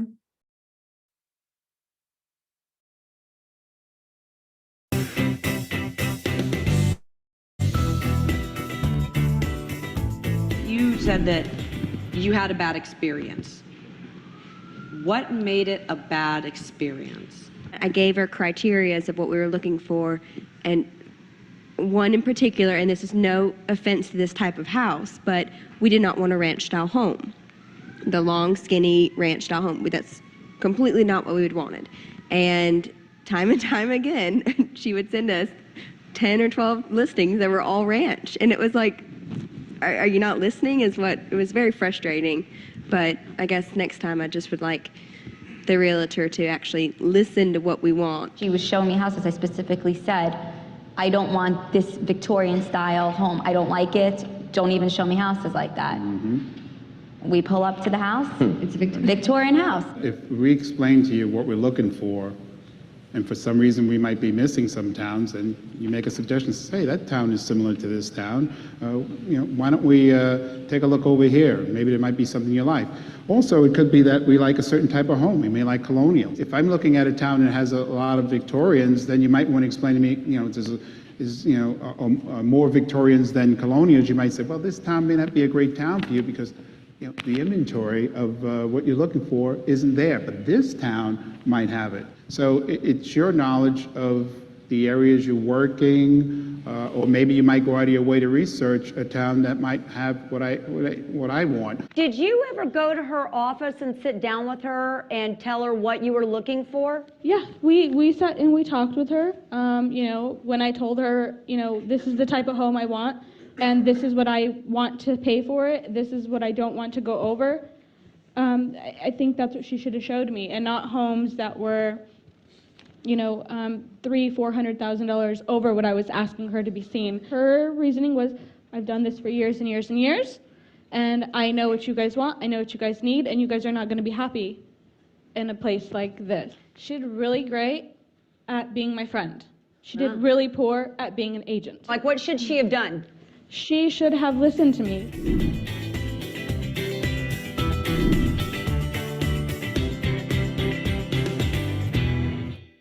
Ouch. That's the ouch video, right? Yeah. So let's dig in today about setting expectations. Is really it's a pretty simple 3-step process where we set the expectations. We're in chapter 2 here. So the first one is you present your value proposition, and then you listen to the customer, which I think we all heard about agents that didn't listen to the customer, right? And number 3, you seek agreement. So we're going to dive into this. Is you're helping the customer. The customers want peace of mind. They want to know about the process. And to give you an example, I bought some property in Mexico several years ago. And in my mind, finding ads in Mexico was a little bit more challenging. Like people didn't take the ads offline. So we could see like old listings of homes on the beach in Mexico that we bought. So we had this expectation of what a home in Mexico would cost.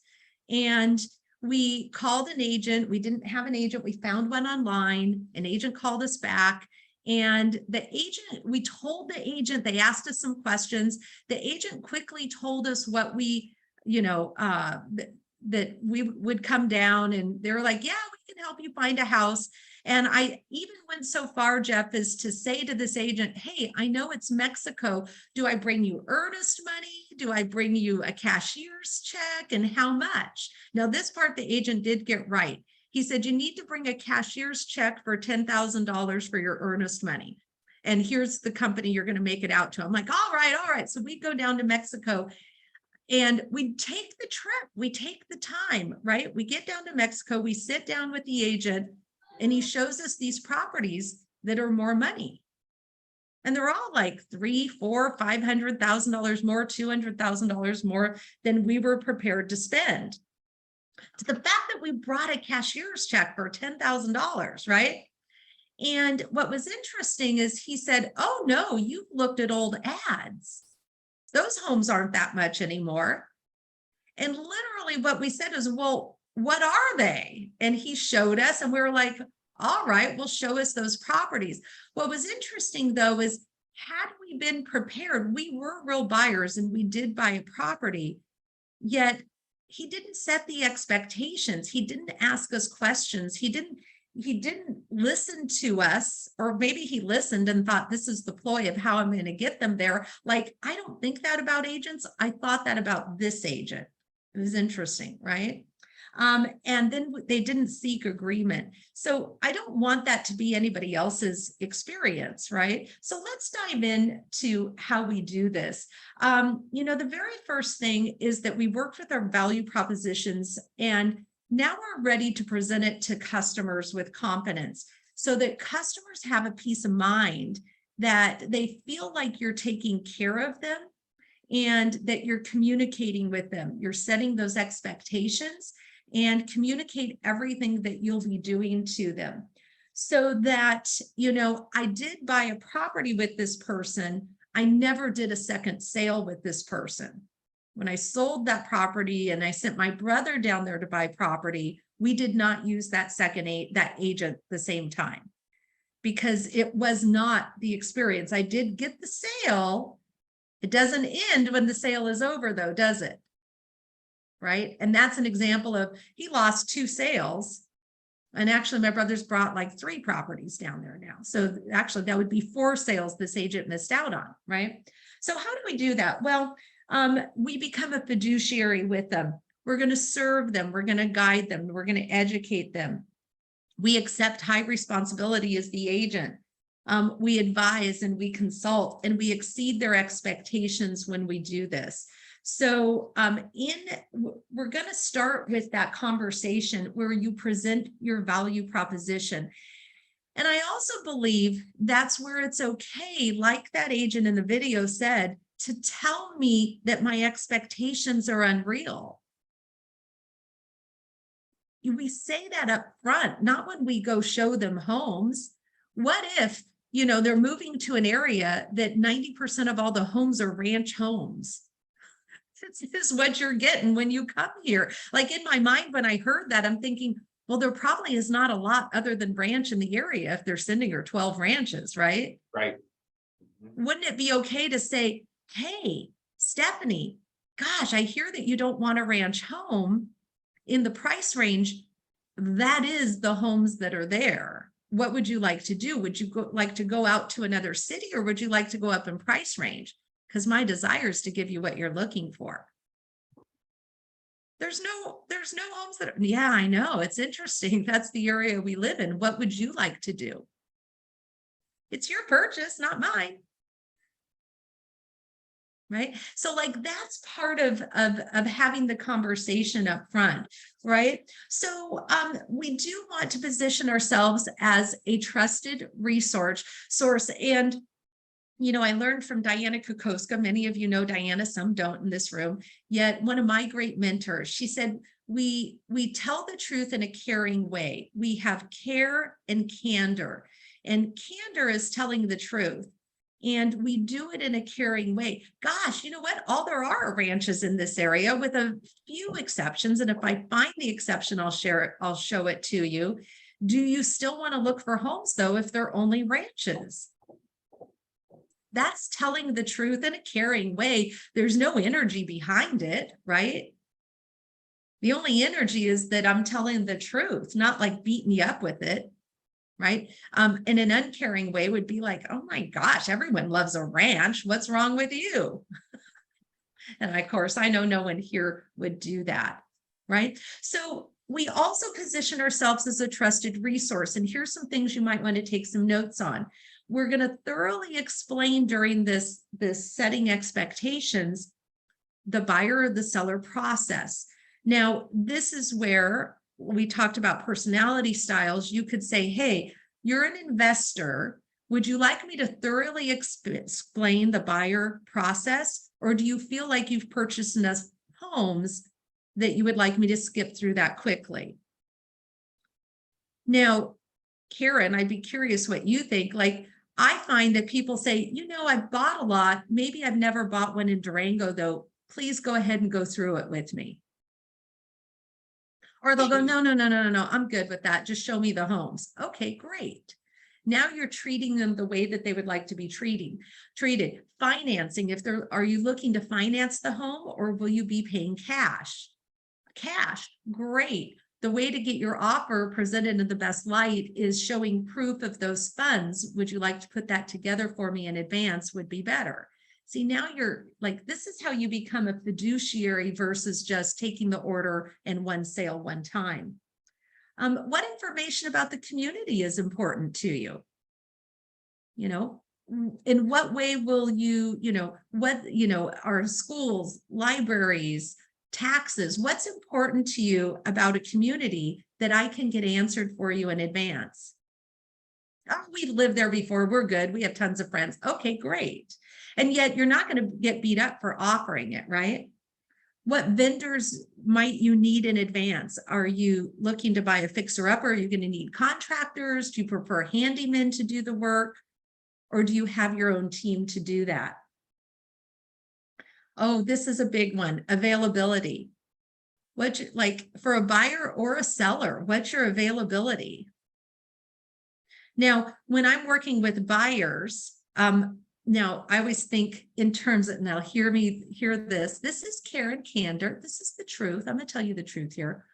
I think it's great to take a buyer out on Thursday and Friday afternoon and not the weekend. Can I explain? Yep. This is awesome. This is the good stuff here. This is what I tell the buyers. So a lot of the listings in our market come up for sale on Wednesday or Thursday. And then the agents, the buyers want to go out on Saturday and Sunday. And that's when the open houses are, right? Well, all the good stuff is gone by Sunday. So what I like to do is I like to get my buyers into the house. I scan the new listings Thursday morning and I set quick appointments, and you and I already have a preset appointment, and we go look at the good stuff on Thursday. And if we like it, we actually write an offer and get it off the market by Friday before anyone else even gets to look at it. So if you'd like to beat your competition, we need to go out on Thursday and Friday at the latest. What do you think? Not when all the other buyers are going on Saturday and Sunday. 90% of the buyers go, ooh, I can get off for that. I'll take work off. Okay. That's a nugget. I should get a house for that. Okay. All right. Very good. Let's see. Okay. How and when will you communicate with them? How and when, and then also what's going to happen next. So in every conversation you're speaking with them, you're in the search process, what's going to happen next? All right, so we didn't find the home of your dreams today. Let's talk about what happens next based upon your expectations, your timelines, and how I can serve that. So see, all these things are super important. You know, knowing what our customers want.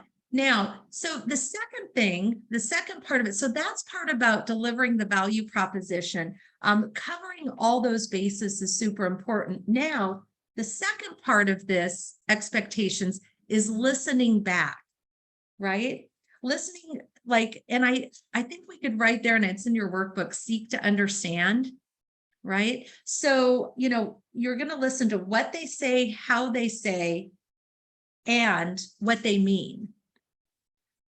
And so by that, it's important to have an amazing needs analysis. Now, a needs analysis to me is really a pre-qualification. If I go back, I've been in the business so long that we called it pre-qualification.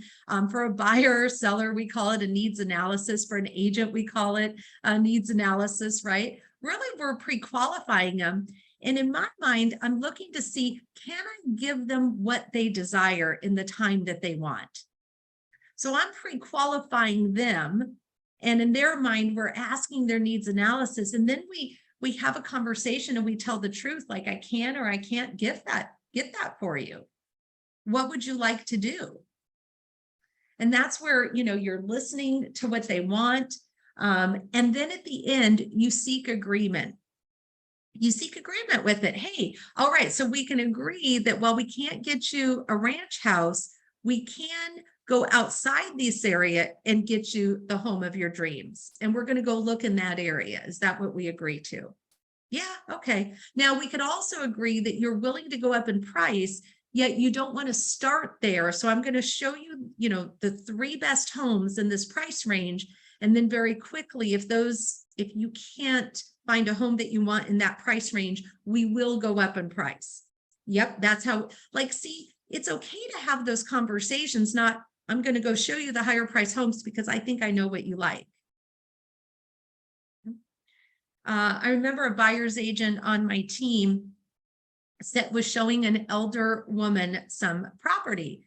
And this woman wanted horses. She wanted to rescue. She had never had horses, and she was in her late 70s. Not that age matters, although it did to the agent, was interesting.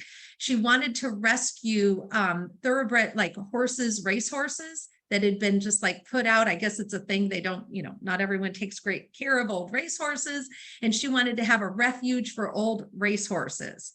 And the agent said, she has no business with acreage. She's frail. You should look at her walking around.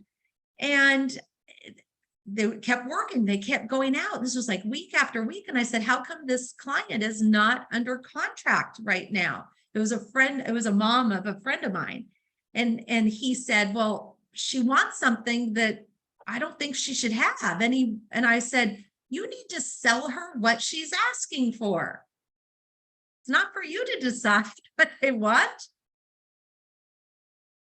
And then they sold her what she wanted. And she lived there for like 15 years with these horses. It was awesome. It was awesome. Now my friend, the daughter, had to take care of the horses when it was all over. Yet she had 15 years of fun life, right? We have to give the client what they want. All right. So what are we hearing from this takeaway about present our value? We're going to listen to them, and then we're going to seek agreement. What are your takeaways on this section? Denise, I think a big part of it is not making assumptions. I know recently with the interest rates, there's been conversation about whether or not somebody could afford it because they are being raised. And that's not our decision to make. And so whatever suits their needs the best is actually the right decision for them. So always keeping that in mind, be it interest rates or location or the ranch that seems too big to the agent. We might not always have the whole story, and we may not always know what is right for them. Absolutely. Absolutely. That is a big takeaway. Great job, Sarah. Let's get one more.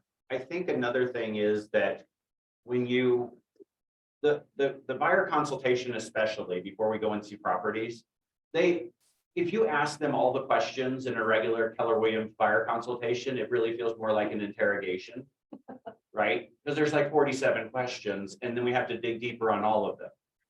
But instead, I think if we look at who it is and we have a conversation, but start up front by saying, so let me tell you that when I ask you the questions that I'm going to ask you before we go and see properties, it's going to seem like a lot. But my goal is to never waste a minute of your time. I never want to walk into a house and have you say he's not listening. And so I'm going to ask a lot of questions so that we only go see homes that check 8 out of 10 of your boxes. Does that make sense? And Yeah, think that I we get appreciate buy-in that. on that, right? Yes. Yeah. Now, I'm gonna dig in there for a moment. What if we have a buyer who says, well, Jeff, I've never seen any properties here, so I really want to see them all because I need to narrow it down. What we do with them is this. Oh my gosh, that is so awesome. I'm so excited to work with you. And what I'd like to do is I'd like to put our homes in your search portal in categories of A, B, and C. So what we're going to do is I'm going to ask you to go in and put them an absolute yes, a maybe, and a no. And then what we're going to do is we're going to narrow those best homes down to the top 3, and we're going to go look at those top 3, and then we'll compare them to the list to see if we need to make any adjustments, maybe kick them out, maybe look at our B properties, maybe not, maybe go put a new list together. And they go, okay, that sounds great. So in other words, agents, we're only going to show 3, maybe 4. And then we're going to readjust, because if they've mentally numbered them this way, number 5, 6, and 7 are never nice compared to 1, 2, and 3. Yet that's how we serve them well, right? All right, now let's take a look at the end of this chapter here on these takeaways, right? I'm going to give you a moment to take a look, because this is what you're going to have is these last pages of each chapter, and that's going to become your plan moving forward. What I'd like you to do is you've got your ahas and achievements there. And I'd like you to take a look at, I think you have the page that says my CX, my customer experience system set. I believe you have that in your workbooks. There we go.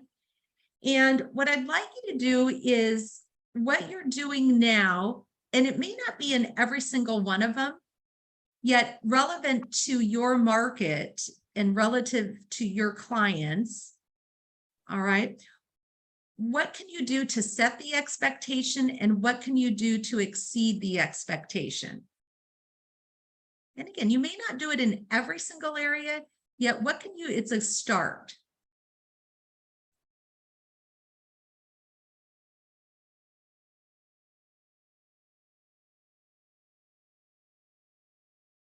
I saw some confusion there, Stephanie. Did you see the page?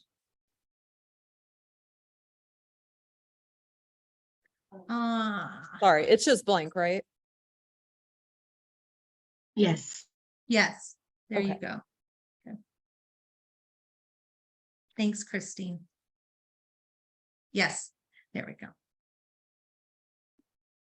So we're just, Here, I'll help you out. So when it comes to buyers, thinking of like needs analysis, pre-qualification, and neighborhood, like what you're going to search for, what could you do to set the expectation with the client in the conversation? well, I guess that would be having your system in place for that buyer consultation and what questions to be asking, and just having that checklist. Yeah, I think it's that. It's having a buyer consultation that's thorough.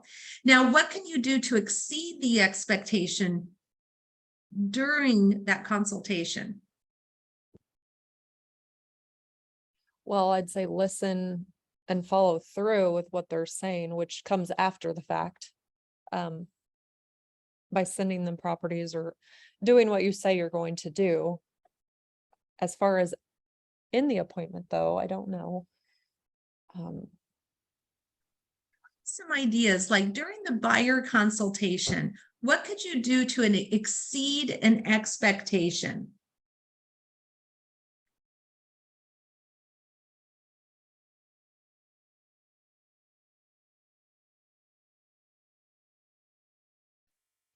I mean, being prepared if they have some sort of a need that you can. Yeah, I think here, under promise, over deliver.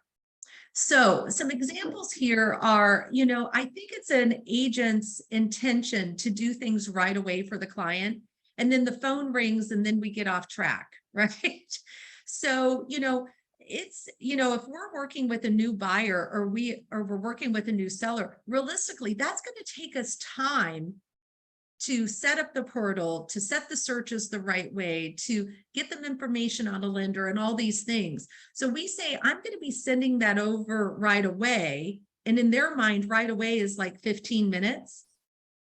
So what if we said, okay, now, Stephanie, today is Monday. We're going to look at properties on Thursday. If I can get this over to you by Tuesday afternoon, so Tuesday night, you and your partner can look through it, will that be soon enough for you?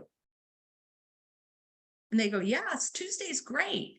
And then we actually get it to them Tuesday morning so they could look at it at lunch, or we get it to it Monday afternoon.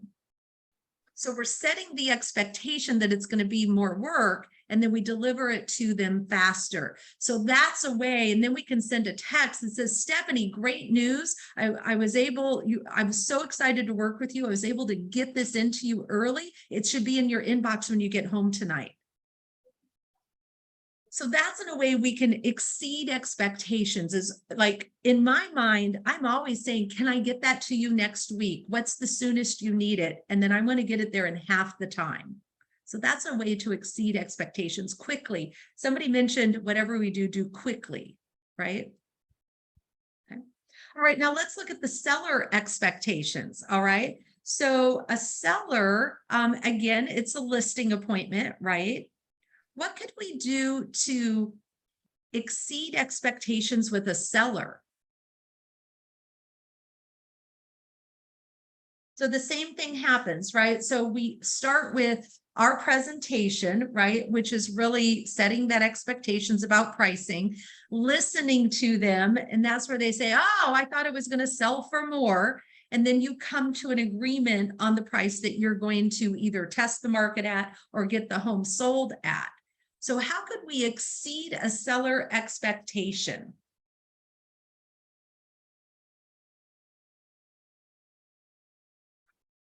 Who has some ideas?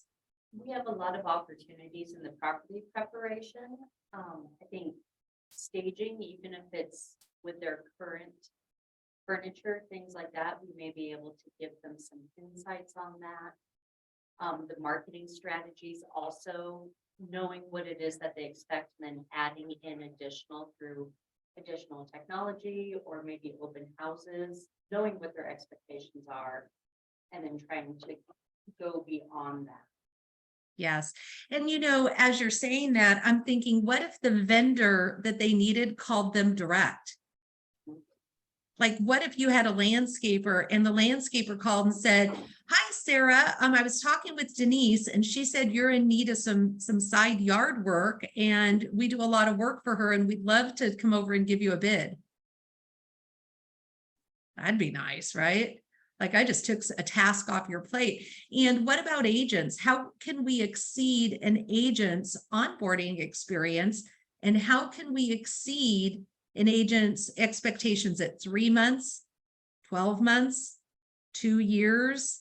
Like, thinking in terms of the long term, right? So how can we exceed an agent's expectations as well? What do you think?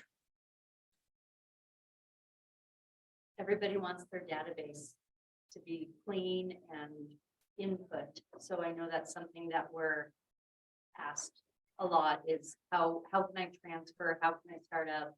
Either one, it's kind of the building block of where everything else happens. So being able to help them with that technology above and beyond what they're expecting so that they can make the next steps to get their business going is one thing that helps a lot.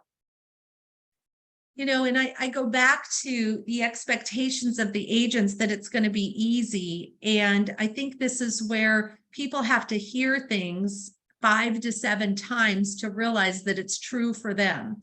You know, so in the expectation appointment, you're onboarding to a company. Hey, one of the big things that we can do is help get your database a 10, 12, 15, 18% return per year. Do the math. What would that look like for you? They're like, oh, that'd be great.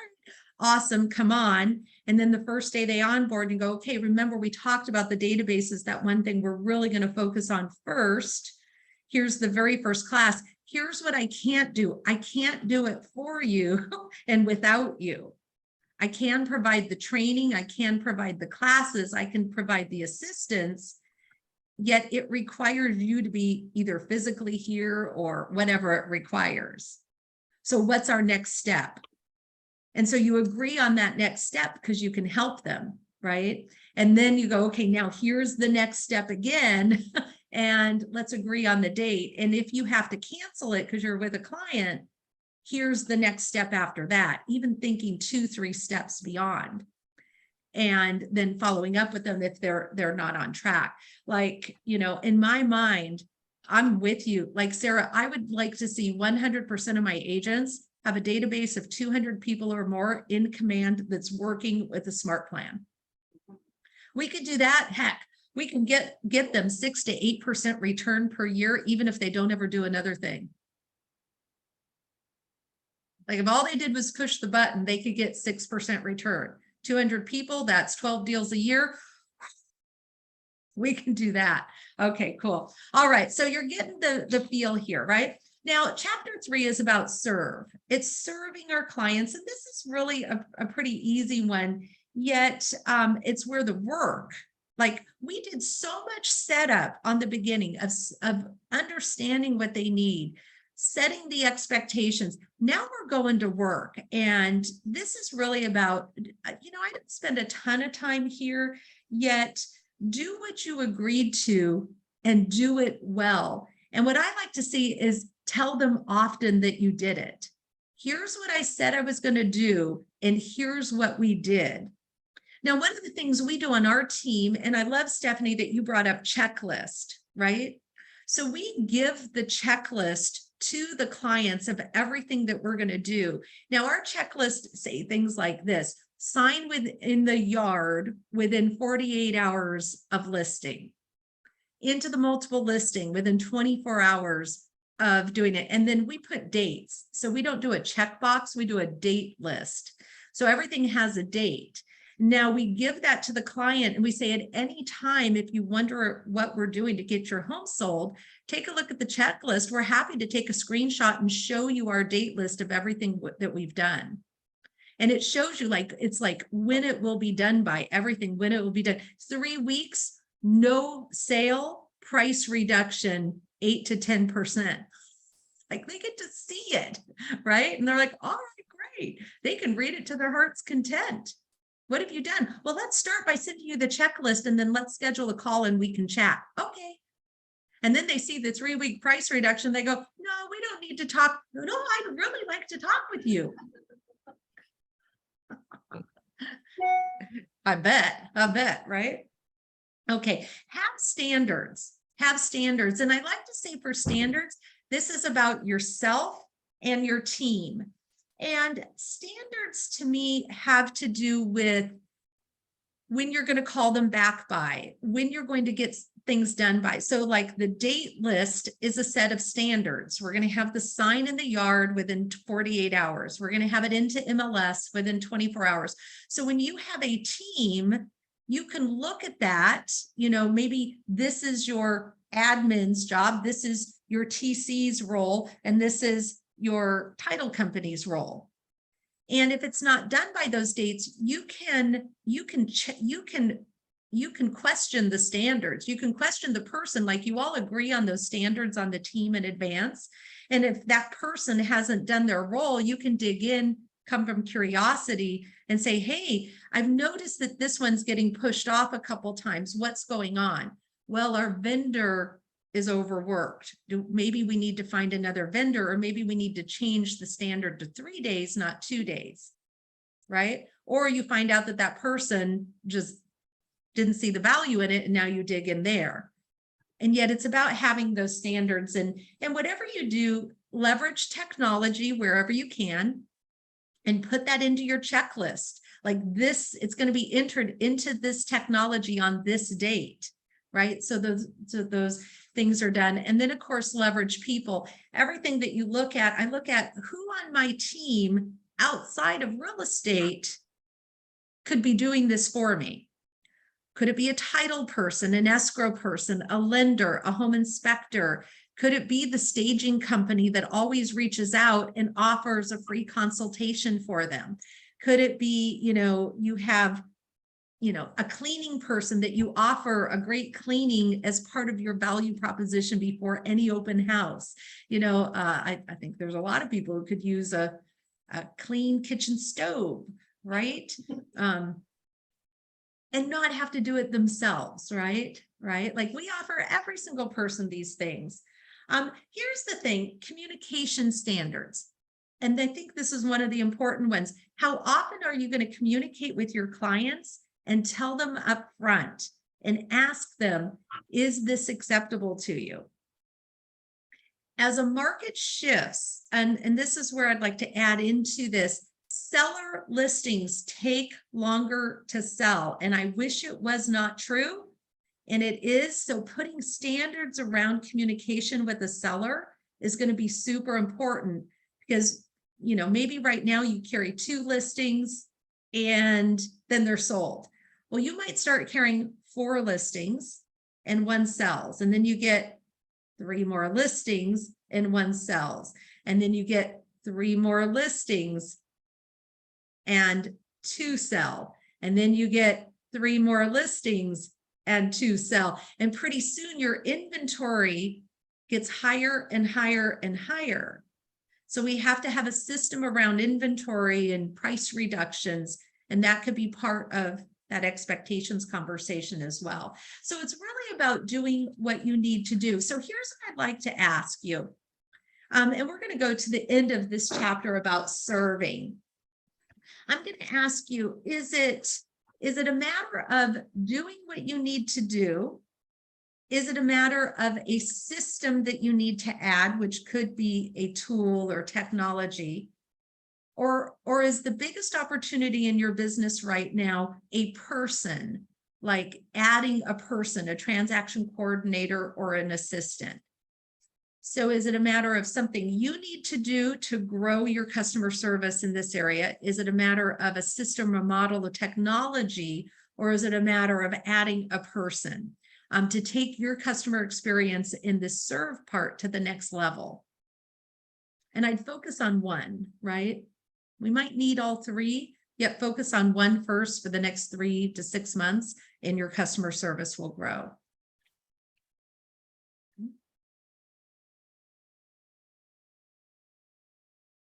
So I'd like to hear a couple ahas, like for you, which is the area that you need to add to grow your customer experience?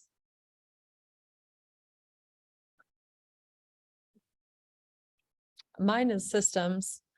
Even though I've been doing it for a year now, several of the transactions I've done have been sellers that just want to hurry up and list. And so there's really been no preparation time and no, listing presentation per se. It's just been very quick and, oh my gosh, I need to sell this right now. And so my first year has just been jumping head first. Like we'll just figure it out. But I've not been able to really have my systems in place and organized so that when I have multiple transactions happening at the same time, like I did over the summer, how that can really flow and go smoothly so that I'm not getting properties confused or missing anything. And I still have time for lead generation. So my systems right now are the most important to me. So Stephanie, do you want your systems, are you a paper person, or do you want to put them into a program? I'm definitely a paper person. I feel like I'm more productive when I have it right in front of me versus when I have to go find it electronically. However, like my calendar, for instance, on my phone, everything goes into it and I never miss a beat. So I'm kind of, I use both, but I'm definitely a paper person. All right. So I'm gonna make a couple suggestions for you. All right. The first one, I'd get like one of those yellow pads of paper. And we're going to start with seller listings. And I would take 3 months, and don't move past seller listings for 3 months, because it will take time for you to put the system together. So don't expect that you have it done in 1 week and it's all great. It won't happen that way. Yet I love that you're focusing on seller listings. And on that pad of paper, I want you to have like 3 pages. The first one is what to do to prepare for a listing, what to do once I have it under contract, right? And then what do I do after the sale? And every time, like, just keep it close to your desk. And every time you think of something that you have to do, a task that you have to take, put it on there. Just keep writing it. Like, you might start with a brainstorming session today, and over the next 2 or 3 weeks, you're going to add to it, and you're going to add to it.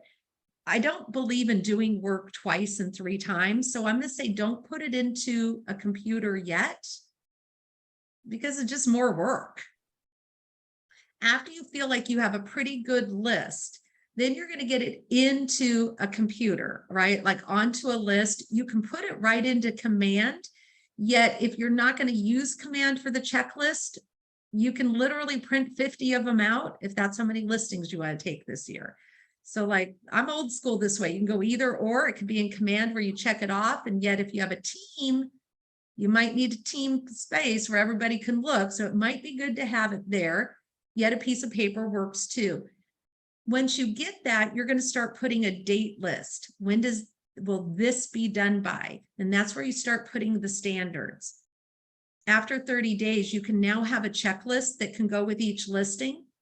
And you're going to implement it for 30 days and see what works. Add things to it, take things off, update it. At the end of 60 days now, you're gonna make it better. Like, what can I do? What's missing? What do I need to add? What did I put in here that has been counter and like I didn't even use? You could take that off. Try it again, like test it again for 30 days. And now at the end of 90 days, you have a seller system for each of those 3 areas. And then from there, you could go to buyers as an example. All right. What do you think? How would that feel if you took the next 90 days and did that? I would feel a lot less stressed whenever I'm in the middle of listings and trying to also lead generate to create more business. Yeah. So true. So true. All right. How about for the rest of you? Great job. You can do this. What is it? Is it you has to do something? Is it a system or a model, or is it a who that you need to add to your team?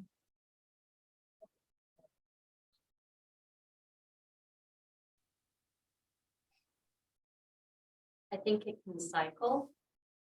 I needed a who, and now I need the systems refined because I got my who.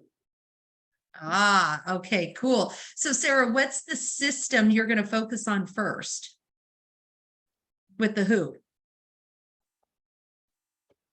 That's what we're evaluating. Because there's like 2 priorities, so finding what the real true priority is. Well, what are the 2 or 3 that you're thinking of? Let's do it together.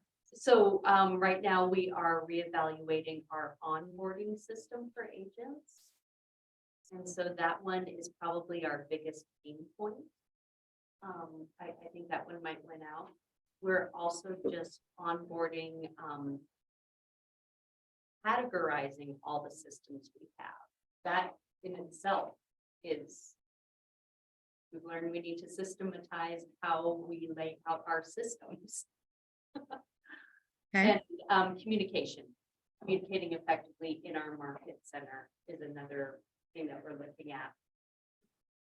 So Stephanie, I'm really glad you're hearing this conversation, because this is a different level conversation. All right.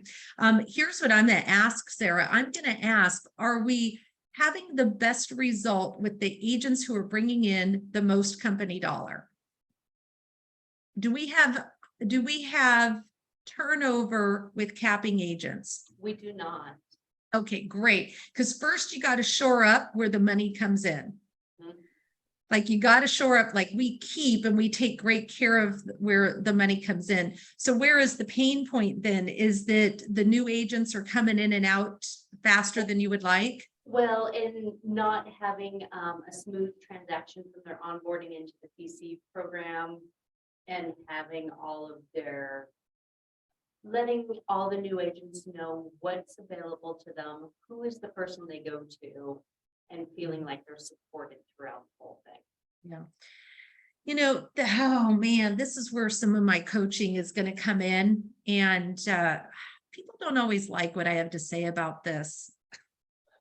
My belief is that that first 3 days is that it's not a request that you show up to the office, it's an expectation. How can we help serve you if we don't get these certain things done? And when we help them with that foundation, the rest goes easier. And I actually think it's like, look, until like, for me, it could be some teeth like this. Look, you're at a 75-25 split until you get these things done, meaning as a market center, we keep 75 and you get 25% on any transaction until you get these items done. And then we'll switch it after that. I think that teeth allows the agent to get it done quickly, right? We had an agent in our market center that was not writing good contracts. Let's just be really clear. They were sloppy contracts, and it was getting her and us into some hot water and created, luckily, you know, it didn't go, all her contracts went sideways and she wouldn't come to the broker trainings. So we said, all right, look, for 3 months, you have 2 options. You're going to a 50-50 split, or you can come to 3 months, every single week, the broker trainings. And you can keep your split if you do that, yet we have to take care of our company first. And she didn't like it. At the end of 90 days, though, she was getting more sold and she loved it. And she said, thank you for pouring into us that way. Yet it was one of those where we had to protect all involved, including her and us, yet we were doing more than half of the transaction and cleaning messes, right? So think in terms of expectations can be something like that as well, right? All right, cool. All right, now the fourth one, let's turn to fourth. This is about survey, and surveying is checking in frequently, and I think that's during the transaction. Now, on our team, here's an example of, we'll say, now, Stephanie, we're so excited that we got your home under contract and it is on its way to selling. It's on its way to closing. Now, as I shared, when we listed your home, once we get under a contract, my team takes over from here because we already shared. I'm really good at the connection and the selling part. The details part, well, they asked me not to get involved, if we're quite honest.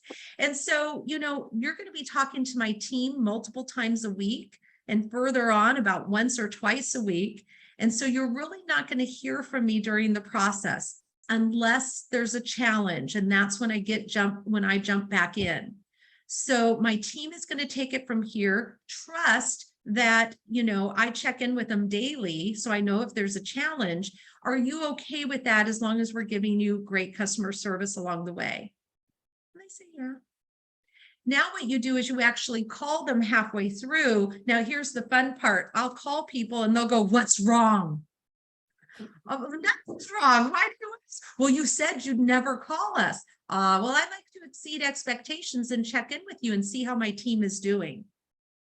They're doing great. They didn't do anything. They're doing great. Oh, I love to hear that. Is there anything we could be doing differently to even exceed those expectations and even more? Simone is awesome. She's so awesome. Oh, I love to hear that. Thank you so much for that feedback. I'll make sure she knows. 4 years.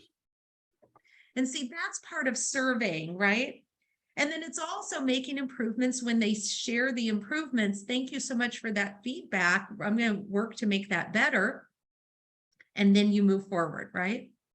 And then it's also about checking on that feedback after the sale. So Stephanie, part of your checklist after the sale is about, you know, calling the day of the sale, calling 24 hours after the sale, calling 3 days after the sale, calling 2 weeks after the sale, calling 30 days after the sale, and then putting them into your long-term customer follow-up of every 3 months. And so see, there's checklist for everything along the way, asking for referrals, etc. So here's what I'd like to do. Let's put this up. What are some creative ways that you can survey the customer so that they know that what they have to say matters and you care about it and them?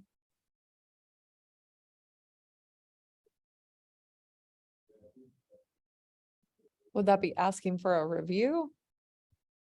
It could be. Oh, I love that. Yeah, let's write down asking for reviews. And if you do reviews, it would be on multiple sites, right? Not just one. Okay, what else?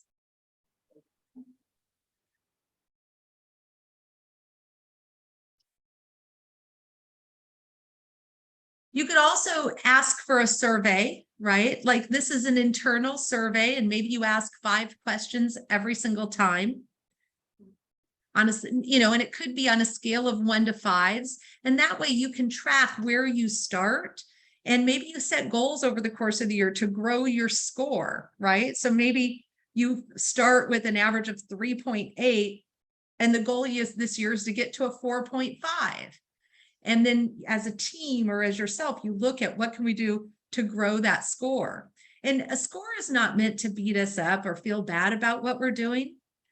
A score is meant to move forward from it. And we don't know how we're doing if we don't ask for that, right? Well, Denise, I think it's important to know that we're looking for this overall score, right? But I think if we check in with each step, we can also figure out where our gaps are. Because I may score really high in all regard other than I don't do a good job of explaining when you get your title insurance, who reviews that, what that really looks like. And they think that I just didn't go over the title with them. In the state of Colorado, I can't go over their title documents. But I can say when your title shows up, here's the person at the title company I'm going to have you speak with. You can also consult an attorney, because I never know in that process where my gaps are unless I'm checking in so many different times. Right. Right. And it's so true, because sometimes they'll get a request from somewhere and you're thinking that's not my job.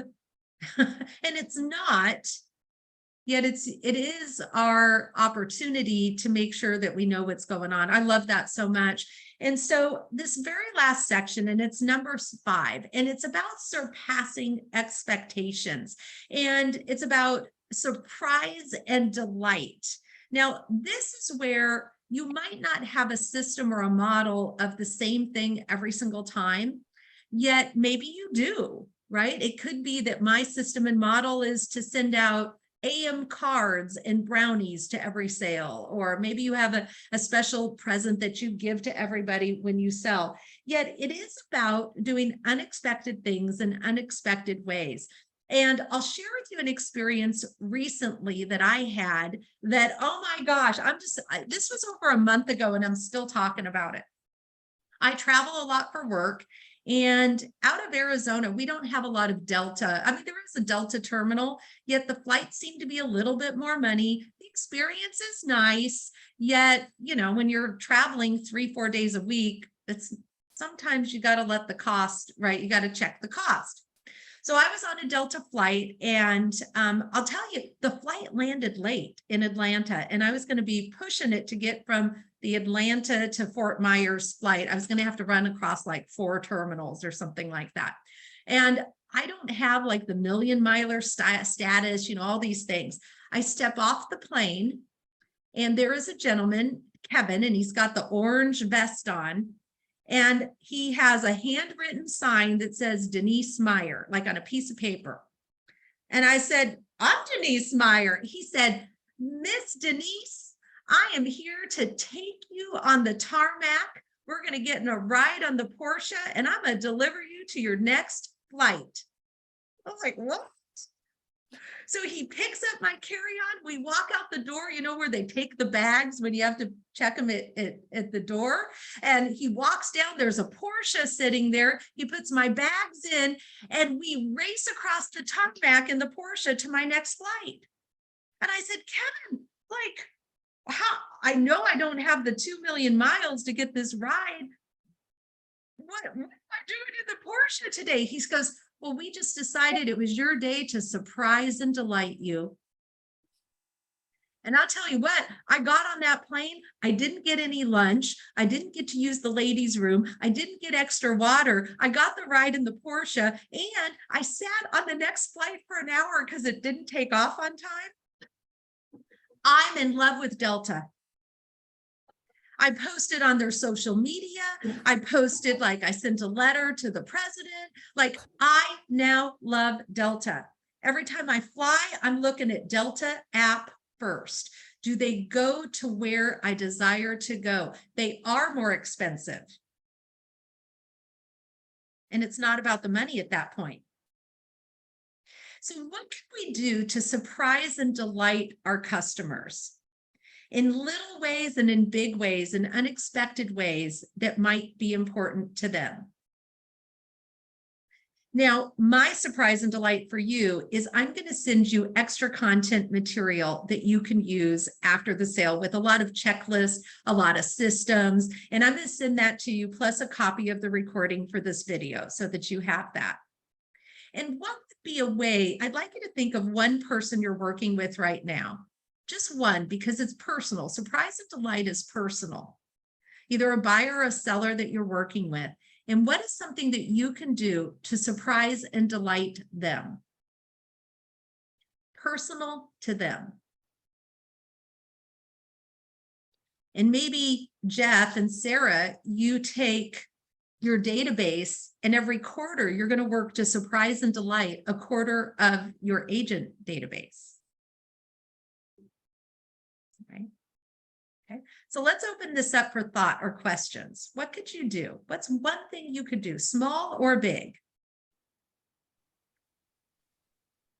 Well, something that's been on my mind, and I'm not sure how to go about it, is I have sellers who have not listed their property yet. We're on pre-MLS. They just lost their father, so they're selling their parents' home, and the daughter is the power of attorney. And so they just lost their father last week, and I've been really hesitant on what to send them or how to show some sort of condolence that says, I'm thinking about you guys. I'm here on a personal level, not just as your realtor. And I don't know whether that looks like flowers and cookies or if that looks like a gift card to go eat somewhere. And I just overthink that. And so I would love to show them that I'm thinking about them and I care. I just don't know how to do it without dropping the ball. Yeah. Any ideas from the team here in Durango? I guess my first thought would be, so she's got extra responsibilities that have now come as a result of this appointed role. Does she have a family, right? That, you know, maybe she's got a husband and kids and it'd be nice to just buy them dinner out somewhere, right? Because she's got these extra things that are happening. That's just something that's actually special for all of them because she's having to take some time away from them. Or maybe it's just for she and her husband if there aren't any kids involved. I mean, I think if you can do something that says, I know you have all this extra going on, I want to actually just treat you special. If she's a single woman, you could buy her a day at the spa, right? You're going to need this. I'm sure you feel like your shoulders are in your ears. So I'm just buying you a massage because I think that you could use that letdown. Right. Yeah. And I think reaching out, like there's in these moments, there's no wrong. What the wrong is asking them, what do you need? They don't know what they need. That's what I found when there's a death in the family, they don't know. So if it's the first 3 days, they need food. If it's everybody's at a house all together and they have a funeral coming up, they may need somebody to come in and clean the house since the family's all been in it for 3-4 days. And, you know, like sometimes they just need somebody to come in and clean.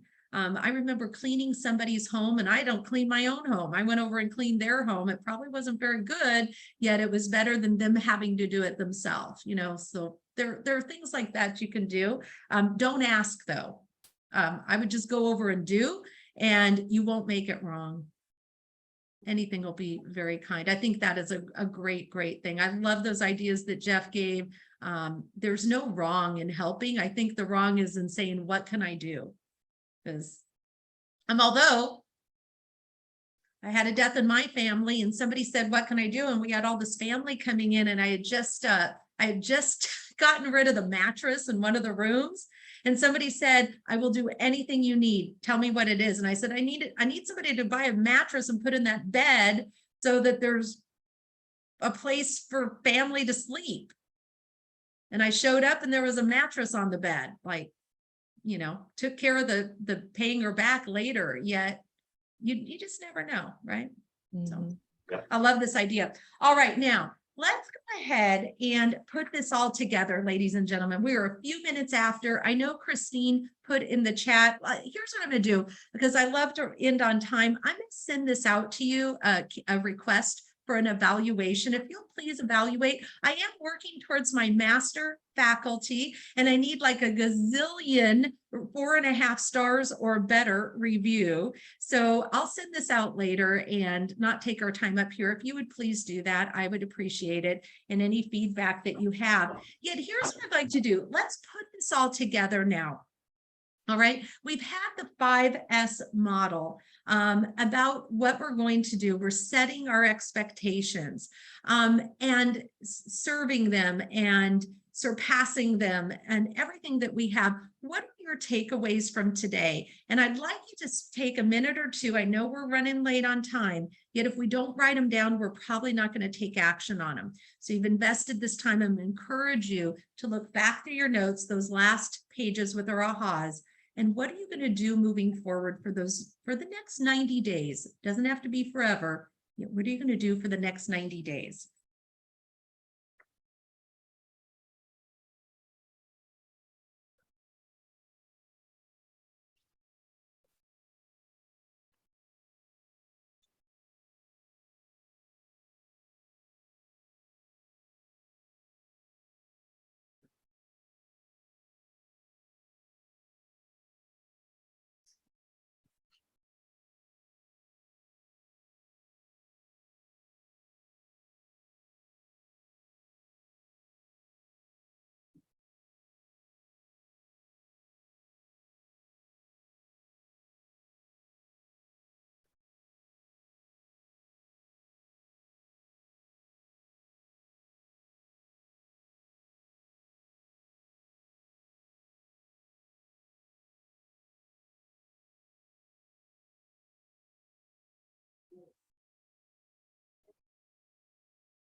All right, when you're ready, I'd like to hear your takeaways and see, did we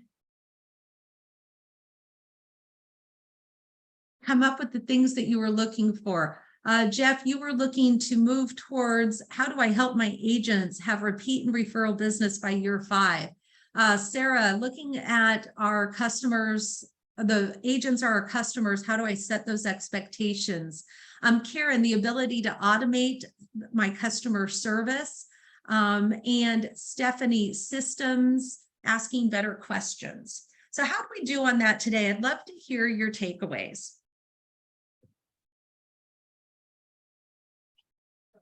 I'll address, and it addresses what I originally set out to do, but it also had to do with this sustain part, and that is whether you're an agent or you're in leadership. If every 90 days you actually do a missing persons report, which we call missing persons, is to say who in my database just needs a little more extra effort, right? I'm not getting feedback from them on any of the regular stuff I'm doing. They didn't actually respond to my client event invite, whatever, right? That they just need a little more focus. Maybe they're a one-on-one coffee because they may be at risk.